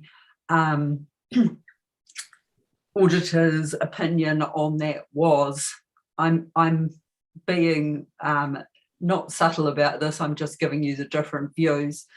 On the other side is the fact that the auditor's report already includes that we look for material misstatement due to error or fraud, and that going any further than that is unnecessary. The audit report actually isn't read as often as we'd like it to be, which I think is a sad indictment. However, and that extending the audit opinion any lot further is unnecessary, that also it could end up with boilerplate comments that don't actually mean anything, and that we already have a mechanism in the CAMS if it is a significant issue. So as you can see, the ideas are very, very varied and very different, and our challenge is to find a way through that. One thing I think we have to be very careful of is there is a strong interrelationship between fraud and the criminal justice sector, and we need to make sure that what we do in terms of public reporting is consistent with that. And this is my personal opinion. Putting in all audit procedures doesn't make sense to me. just because if you are a fraudster, what a wonderful present that would be. So we just have to be sensible and work a way through this. And I have no doubt there is a way through it. And I think some of the comments about engaging with stakeholders and finding out what the real needs are and running some scenarios by people will take us in that direction. You're right about the number of challenging issues we have, and each issue we try and take off the table, we end up with the conflicting views. So this is going to be an ongoing issue for us. It doesn't mean we won't be able to do it. It just means we might have to take a little bit longer than we anticipated to work through some of these issues that there are very strong views on, and they're equally good views on both sides. So we're just going to work our way through those issues. But as we work through them, if there are any issues that you think are less important, please let us know. And the external confirmations was one that we said is at the lower end. You know, if we had to take something off the table, that isn't our biggest issue at this point in time. So that's an example. Accountancy Europe, yes, we've read your report and we had exactly the same reaction. Gee, that sounds very similar to what we're hearing. So it's good to have that work happening across the world and to keep in touch on it. I note the comments around forensic specialists. They should be used when they're needed, not just as a matter of course, and they should be needed where there is a risk assessment that says they're needed. In professional skepticism, Jim, it's an open question at present. You know, it's definitely a topic we have to address. Personally, I'd like it to be action orientated. We know that examples work in this area. And one of the challenges the Professional Skepticism Working Group is looking at to pursue next year is how do we document professional skepticism, not just on fraud, but across the across all standards, because it's one of the perennial questions. So maybe we should think about it as one clump, but that isn't decided yet. It's just the proposal of where we might go in professional skepticism. Understanding the environment you work in and the context is absolutely vital, and I think strengthening that, and it's a fundamental part of 315, so it will come through. And yes, the public sector was definitely in my mind, Jim, about non-material fraud, because I can be absolutely certain that non-material fraud is happening in every single public sector, actually in every private sector right now, ongoingly, and it's a mission impossible for us to deal with that. It's not our role. And so shooting that home to those charged with governance and the management of entities is where that responsibility lies, and it should lie. So I'll now hand to Bev, who will talk about external confirmations and revenue recognition. Thanks, Lynn. So when we issued the discussion paper, at that point in time, we had fairly limited information about sort of some of the issues in fraud. And one of the things we were aiming to do is to really make sure that we understood where all the issues were and what they were, so that when we develop a project proposal and scope the project, we are really picking up all of the issues. So both the rebuttable presumption of revenue recognition and the external confirmations came from that process. So I'll start with the external confirmations. We didn't hear it a lot. There were a couple of people that raised it, but I think we decided that we would, on balance, take it to the board because within the environment, there have been a couple of recent frauds where external confirmations were problematic. And we thought that together with some of the responses where people had said, are you thinking about the external confirmations and sort of the reliability of those? Perhaps that should also form part of this project, and we had the conversation with the board. the board themselves were not keen that we go beyond thinking about fraud in external confirmations. Obviously, we have our project on audit evidence, and we'll coordinate with that project around ISA 505 on external confirmations. And again, some of the aspects may be within 505 itself, and we may need to have a look at that standard. Some of it's related to technology. So we really need to just unpack that and work out what we need to do in that area. So that's where the external confirmations had come from. The rebuttable presumption in revenue recognition, that came through both in the roundtables that we had, but also within the responses. And it was an area where there were mixed views. There were some that thought it was a little bit of an old-fashioned concept. And are we sure that it's only in revenue recognition? Perhaps there's some other accounts, impairments, some other things that we should be thinking about where there should be an automatic rebut of it. When we talked a little bit more around this, and also in doing some of the work, particularly the work that we're doing on root cause, I think has confirmed that a lot of the fraud still actually does happen in revenue. So we're quite comfortable to leave the rebuttable presumption about revenue recognition, but perhaps think more about what we're asking the auditor to do. So perhaps thinking more about when it's inappropriate to rebut it, and to also perhaps focus the auditor more on the actual risk identification and assessment process rather than trying to rebut the presumption of fraud in revenue recognition. So there is some work around that, and that sort of came from all of the comments and some of the discussions that we had in both the roundtables and the responses to the discussion paper. And then I just wanted to touch on one other one quickly, Jim, and you'd asked some questions around analyst reports and sort of thinking about a stand back. So as Lynn has explained, we are going to be looking at all of the changes that we made within ISA 315, the one that's recently been revised, in particular the stand back. But one of the areas that we have highlighted that we will be looking at is the fraud risk factors that the auditor is thinking about. And one of the fraud risk factors that we thought we could build in there is really around things like looking at what the analysts say, in particular the short sellers. So they seem to be predicting the frauds a lot before anybody else is picking the frauds up. So thinking about perhaps how we can build some of those sort of external sources of information as the auditor is thinking about fraud to have a look at those. So I just wanted to add that as well. So thank you. Thanks very much, Bev. Galen, you have your hand up. Yeah, thank you, Jim. And I've been just sort of thinking about everything that's been said, and I agree with a great deal of it, including the idea of a stand back and you know, on the brainstorming, that's what I call it, the discussions. If it were, I agree, many times those are perfunctory. I don't know. Yeah. You know, it'll be a challenge to try to expand on what is required and change behavior there. I think the discussions that do take place can be effective, but again, I think it'll be a challenge to move it from where it already is.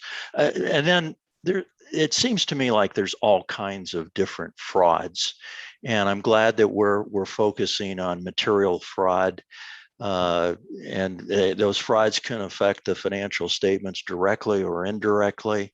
Lynn, you had talked a bit about how bribery and corruption wasn't going to be directly linked into where the task force or the working group might be going.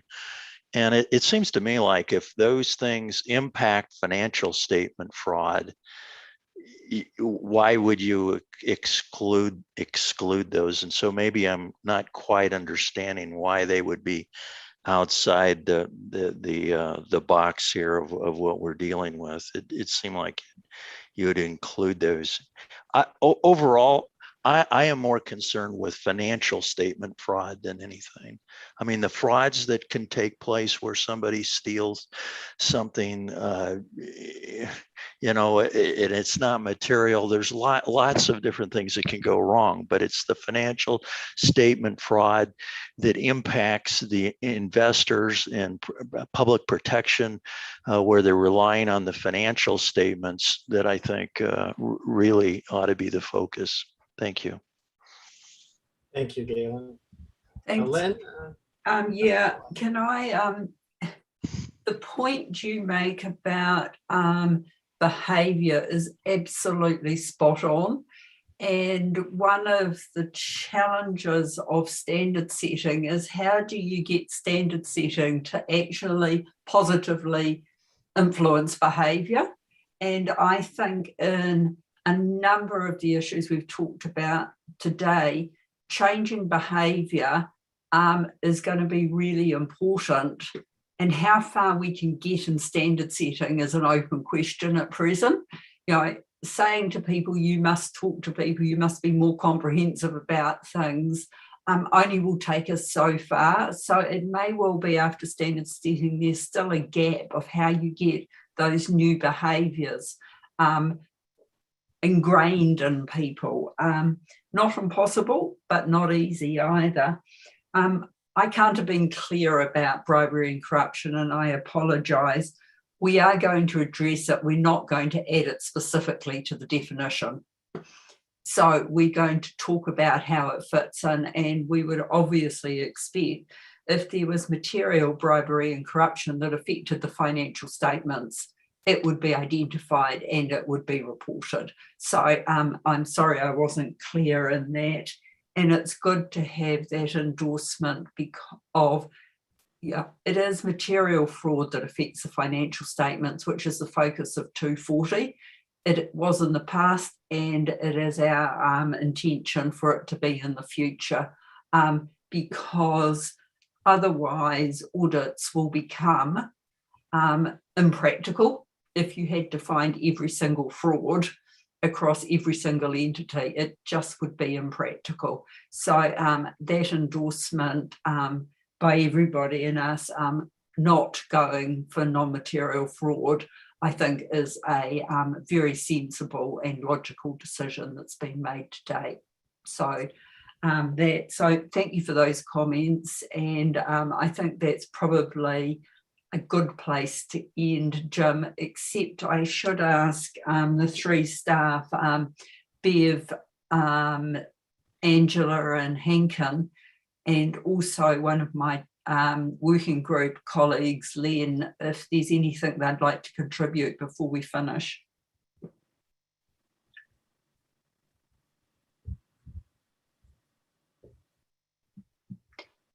I'm taking silence as no.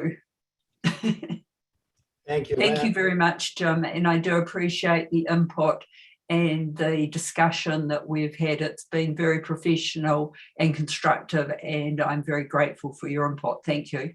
Thank you. We appreciate your time. Okay. Well, now we have 2 more sessions and we'll be able to conclude.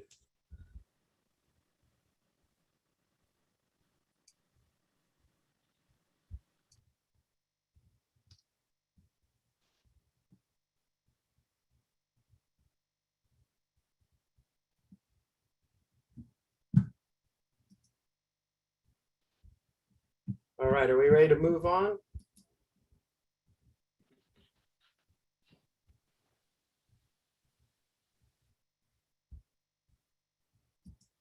Are we having a technical issue?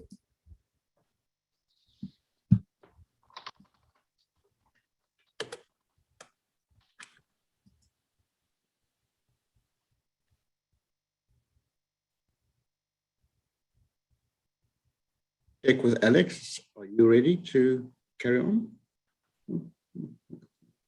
I am, Phil. Yes. There we go. Let me go ahead. Yeah. Okay, so our next topic, we've talked about thinking strategically and thinking about topics that were on the horizon, but not necessarily part of the standard setting process. And I think one of the topics that's very relevant right now is the whole area of cybersecurity. So Alex Nett is going to talk to us just to think about cybersecurity.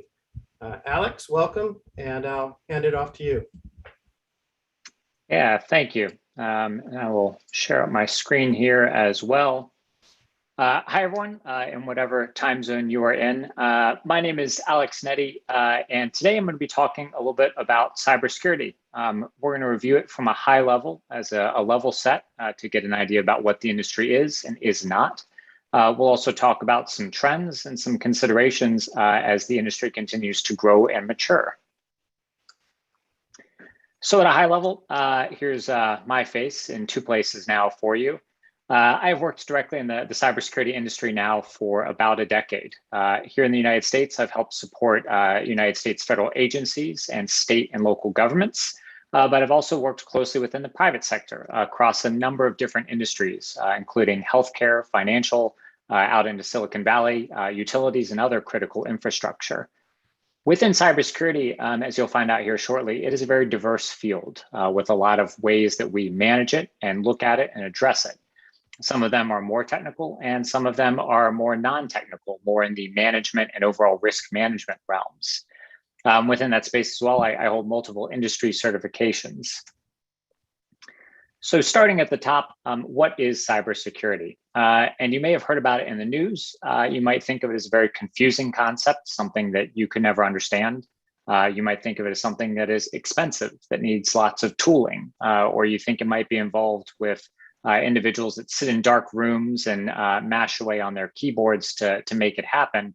But one of the big things and one of the large misnomers about cybersecurity is, again, that it is a broad field. It doesn't necessarily sit just within the world of IT, but it crosses more into the business and overall risk management than you might believe. When we think about the world of IT, though, one of the big things is that organizations and companies used to do business by paper. We moved to electronic methods because they offered convenience, speed, and efficiency that paper just couldn't afford. That opened up a world of opportunities. So for example, here, thinking in the world of healthcare, for a long time, we would have patient records in clipboards. They were on the ends of the beds. They were readily available for doctors, but they weren't very good at letting multiple doctors take a look at the information, or for multiple people to come in and only see the information that they were supposed to see. So we started to move to computers. Obviously, that lets us have electronic healthcare records, maybe sharing information between different doctors in different locations, states, or even countries, but also maybe limiting access to only people who are authorized to see it. Today, though, we look at how healthcare has really been powered up by the world of IT. That's including big data, things like AI and blockchain and all of these other buzzwords that you hear about are helping to empower and make better healthcare decisions and outcomes for the entire industry at large. So that's taken something that was very archaic and that it was on paper on the end of a bed and made it readily available and had a large opportunity to process that at speeds and power that we never had before. So where does that take us? Well, we have to think about how we protect that information. This is the key piece, is that when we think about it in the physical world, it's easy for us to think about how we protect tangible items.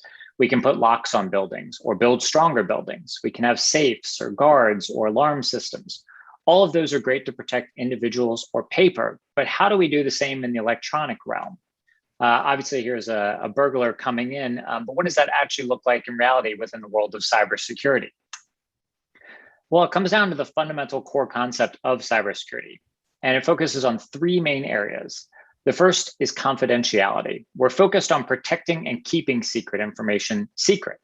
We want to make sure that only the right people can access that information. When you think cybersecurity, or some of these other terms we'll discuss today, like information security or information risk management, this is probably what you think about, keeping secret things secret. But there's a second one in here that focuses on the integrity of that information. This is trusting that an IT system is going to keep your information the same.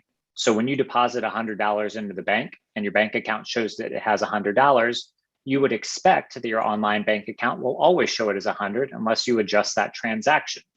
If that number changes to a 1, that's been a breach of the integrity. So it's important that we have that same trust in our electronic systems that we had in that paper that used to hang on the end of that hospital bed. The third part, though, is availability. And this is a key part, that if you're relying on an IT system to do something critical, that IT system needs to be available.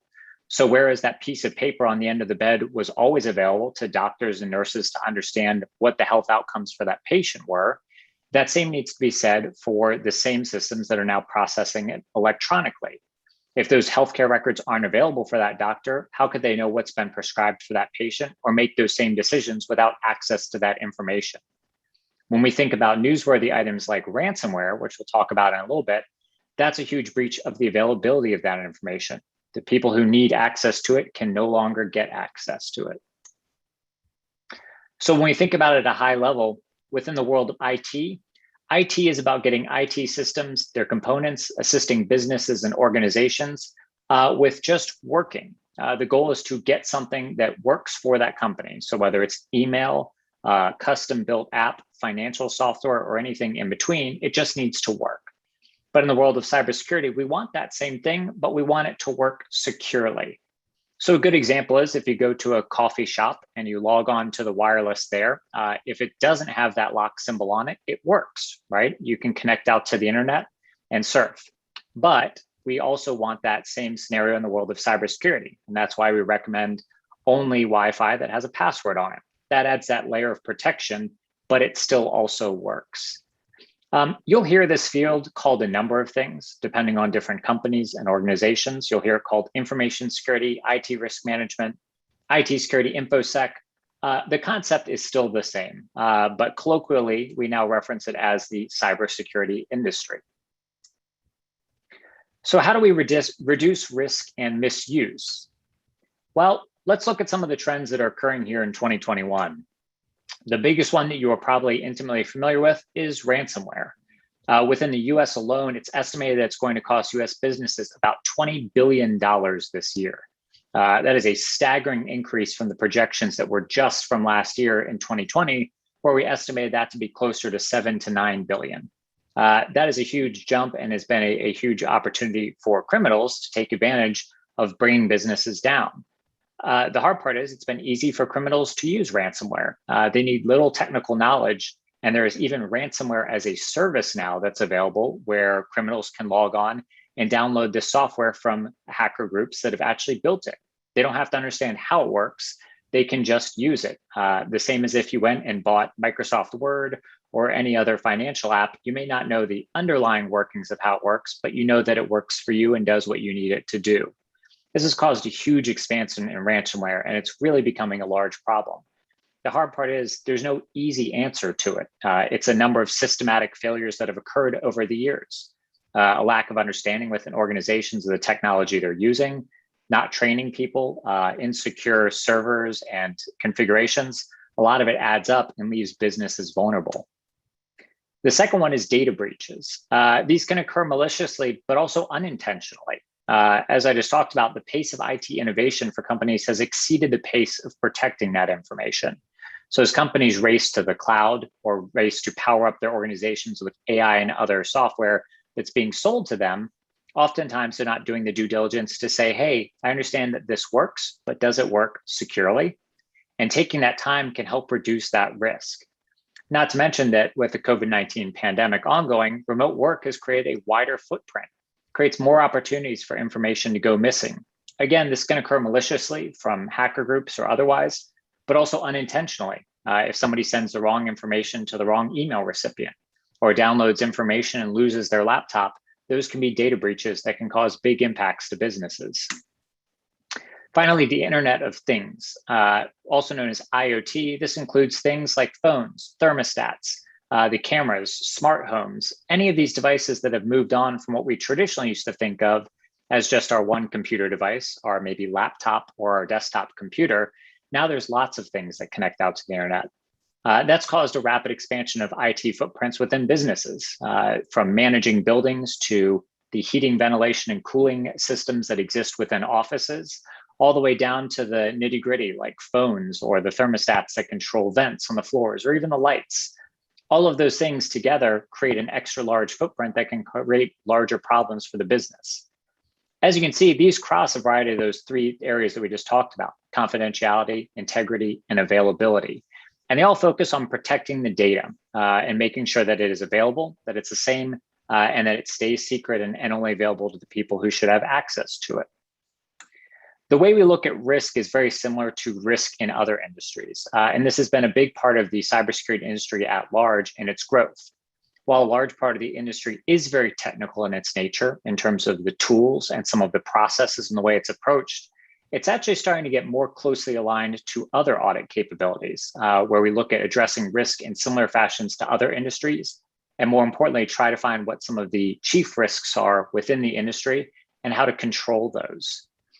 You may have seen a similar model or diagram before where we look at initial threats, the things that could go wrong, hacker groups, ransomware, even things like tornadoes and fires. All of those can have prevention activities put in place to reduce that risk. So if we can identify those risks and create protections around them, it can reduce those. One of the big things, though, in the differentials here is that within the world of IT, we have the ability to detect when things go wrong. And having that capability to properly detect when things go wrong is a key piece of this puzzle, because ultimately we have to respond to that. Within cybersecurity, we have a phrase that it's not if, but when something will go wrong. And so our ability, as you can see, to be able to detect and understand when that happens and then respond and recover are a key piece of this puzzle. Building up large walls on our castle to try to keep hackers out isn't good enough in 2021. And we have to be able to detect and respond accordingly to actually reduce the overall risk to the business. Those risks, of course, turn into the impacts of the business, like downtime, lost revenue, lost data. So what happens when that information is stolen? For those of you in the compliance space, you may have heard about some of these, either HIPAA here in the US or the PCI DSS, where we're protecting credit cards and healthcare information. There are big fines for when things go wrong, and businesses who manage this information have a responsibility to meet these requirements. Not every company and organization, though, has these same compliance requirements. Many just need to protect it due to due diligence, or many companies take on the world of cybersecurity and try to address those risks to protect their reputation. What can ultimately happen is you want to protect that reputational and prevent that reputational damage from occurring. Customers and clients could lose trust, and it could be forcing your company to shut down. Not to mention, external investigations are a big piece of this puzzle. You may have seen this recently with some of the larger ransomware breaches that recently happened within the US between the Colonial Pipeline and JBS, the meat supplier. Larger federal investigations got launched as a result of that. So even though those companies are back up and running, they're still involved in many investigations after the fact. So how do we control risk within cybersecurity then? Well, the interesting thing is that many businesses, as you all know, are unique in how they operate. But IT is not, and it's very similar sometimes to the way we look at GAAP in terms of accounting principles and how we manage books. Businesses will have different ways of doing things, but there are generally accepted ways of handling that. IT is very similar to that, where we look at things like apps and servers being adjusted and customized and tailored to meet a business need. The way that you maybe use Microsoft Office might be different than another company, but the general concept is the same.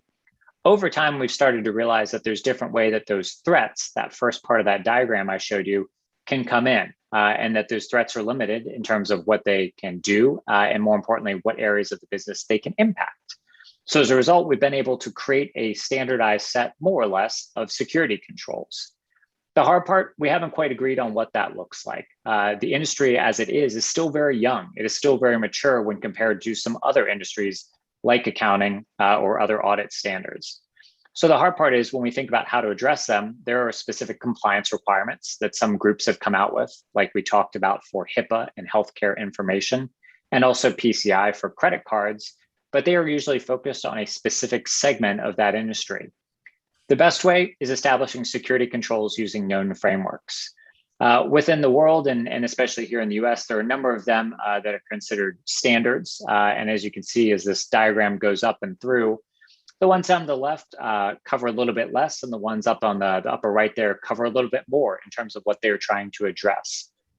These frameworks have been usually pulled together by different groups and boards like ISO, the National Institutes of Standards and Technology here in the United States. And what they've done is try to look at all of the risks that can occur within an IT system, and more importantly, developed the security controls for reducing those risks.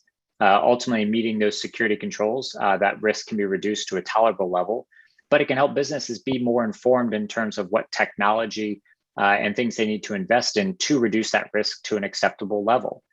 For a lot of areas of cybersecurity, the hardest part is that it covers a lot of parts. Within a company, it covers not only the technology part, but it also includes the processes, the things that make the business go. It can include decisions like at the C-suite or anywhere in between or at the board level. And finally, down to the people that work at the company. Everybody has a role within cybersecurity. And so it's a very wide industry and ultimately a wide space to be in because there are so many parts to it. This has made it very difficult to manage and adjust it, and honestly creates a lot of the confusion around it. Hopefully, this helps you understand a little bit more about what the industry means, where it's going, and how it will continue to mature. But one of the big things to keep an eye on in the future is how it grows and how it will be handled. As technology changes, cybersecurity will have to change with it. And to be frank, where we are today is not where we will be in 5 years for this industry. So it'll be a very interesting space to continue to watch. In practice, here's a great example in terms of passwords and reducing risk. You hear about this all the time. You need to have strong individual passwords, and they need to be 1,000 characters long and randomized. But the question is why? What is the risk? Well, there's a lot of tools out there that hackers can use to actually try to guess your passwords. And in doing that, if you have a weak password, as you can see here in this table, some of them can be guessed instantly by a computer today. As technology gets more powered up, that purple part at the top is slowly going to slide down this table. And we as cybersecurity professionals are in a bit of a position where we're kind of being squeezed against the wall now. We need to find a better way to manage passwords and how they can work for people. The best recommendation right now, and some of you may already take advantage of this, is a password manager. Some of them come from companies like 1Password, LastPass, and Dashlane, and they can help you manage your passwords, create individual and strong passwords. And that way, for companies who fail to manage their cybersecurity and maybe have a data breach and your passwords are stolen, you can use your password manager to go in and create a new password very easily. More importantly, when you reuse passwords, if a hacker is able to get a hold of your password, they can go elsewhere and try to log in with it. That's why we preach this a lot, and we always talk about having those strong passwords. When you couple that with multi-factor authentication or two-factor authentication, which is where you maybe get a code on your mobile phone or use a separate app to enter another number, that provides the greatest protection. From that side, one of the biggest things that you can do within the world of cybersecurity is just stay on top of it. It is in the news a lot. Certain things are covered. But the hard part is what you don't know will hurt you. And so there's a lot of things that are going on within the world of IT and cybersecurity. Staying on top of them is critical. So watching the news, following on social media, and just keeping an eye on the industry at large. It is a very exciting and interesting space at this time. It has a lot going on. From our company, we have some free guides and our threats blog that we write about all of this stuff on that you're welcome to follow. But definitely stay on top of it because it is something that is going to impact businesses more and more. It's not something just for the world of IT. It's something for everybody. Thank you, Alex. Thank you. I think of there's an intersection between the cybersecurity as well as auditing in the sense of risk. And also in the sense we just heard, we're doing some work in the area of fraud. So there's a lot of synergies in a sense. Let me see from the audience if anyone has any questions for Alex on this particular topic. I think maybe you've had a question about cybersecurity that you've been too afraid to ask your company. I promise I won't judge if you want to ask it now. I'm going to change my password to password, so. Please don't do that. Okay, thank you for providing that information to us. Thank you all, I appreciate it. Thank you. Lastly, we have the closed session, which Phil, I'll go to you to see if there's any. Yeah. If there's nothing, Jim, you may close the public session, and once that happens, we will just remove the public observers as well as anybody other than the representatives, as well as the official observers. So you can just clarify whether there's any other official business, and then Jasper and I will start to remove those that should not be in the closed session. Thanks. Okay, I have one hand that says iPhone, but I don't know who that is. I think that's probably the PIB observer. Dr. Chen, is that you? There you are. Chairman. Yeah, thank you. Thank you, Chairman, and thank you all. It is my first time observing the SSB or SSB related activities.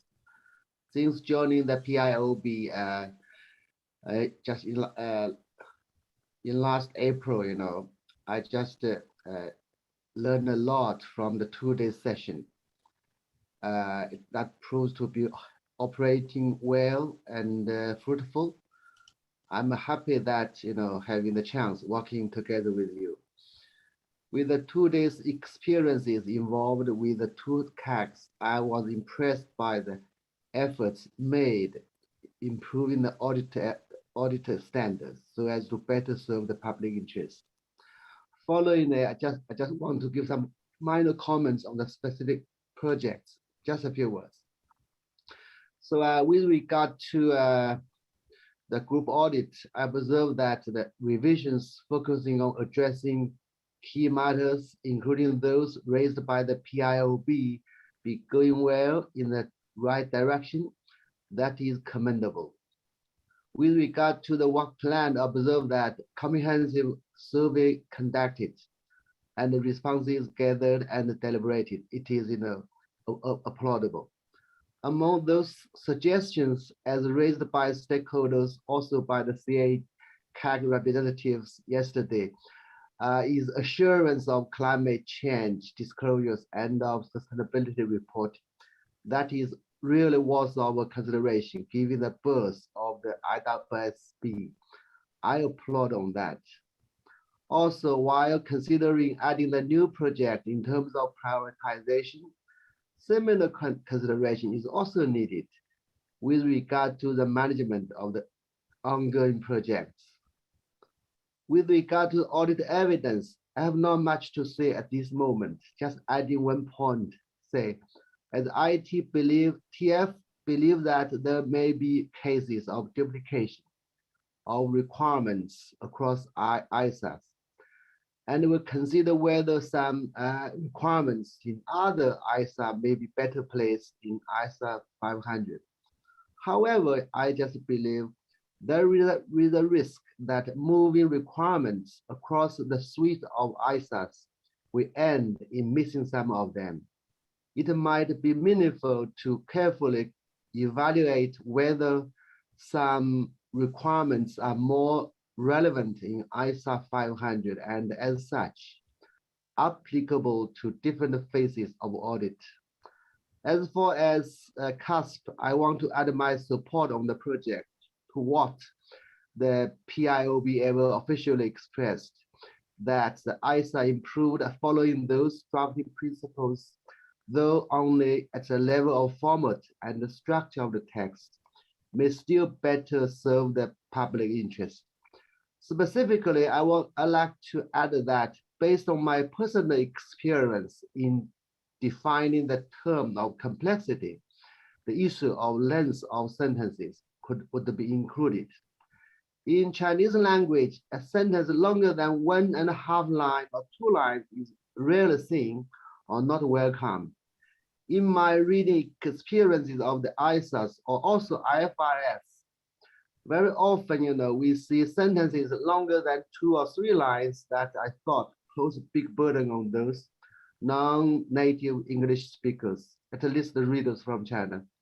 So also in my mind, the project CASP is much more meaningful for those non-native English language speakers and the profession in the developing jurisdictions. So those are opposite.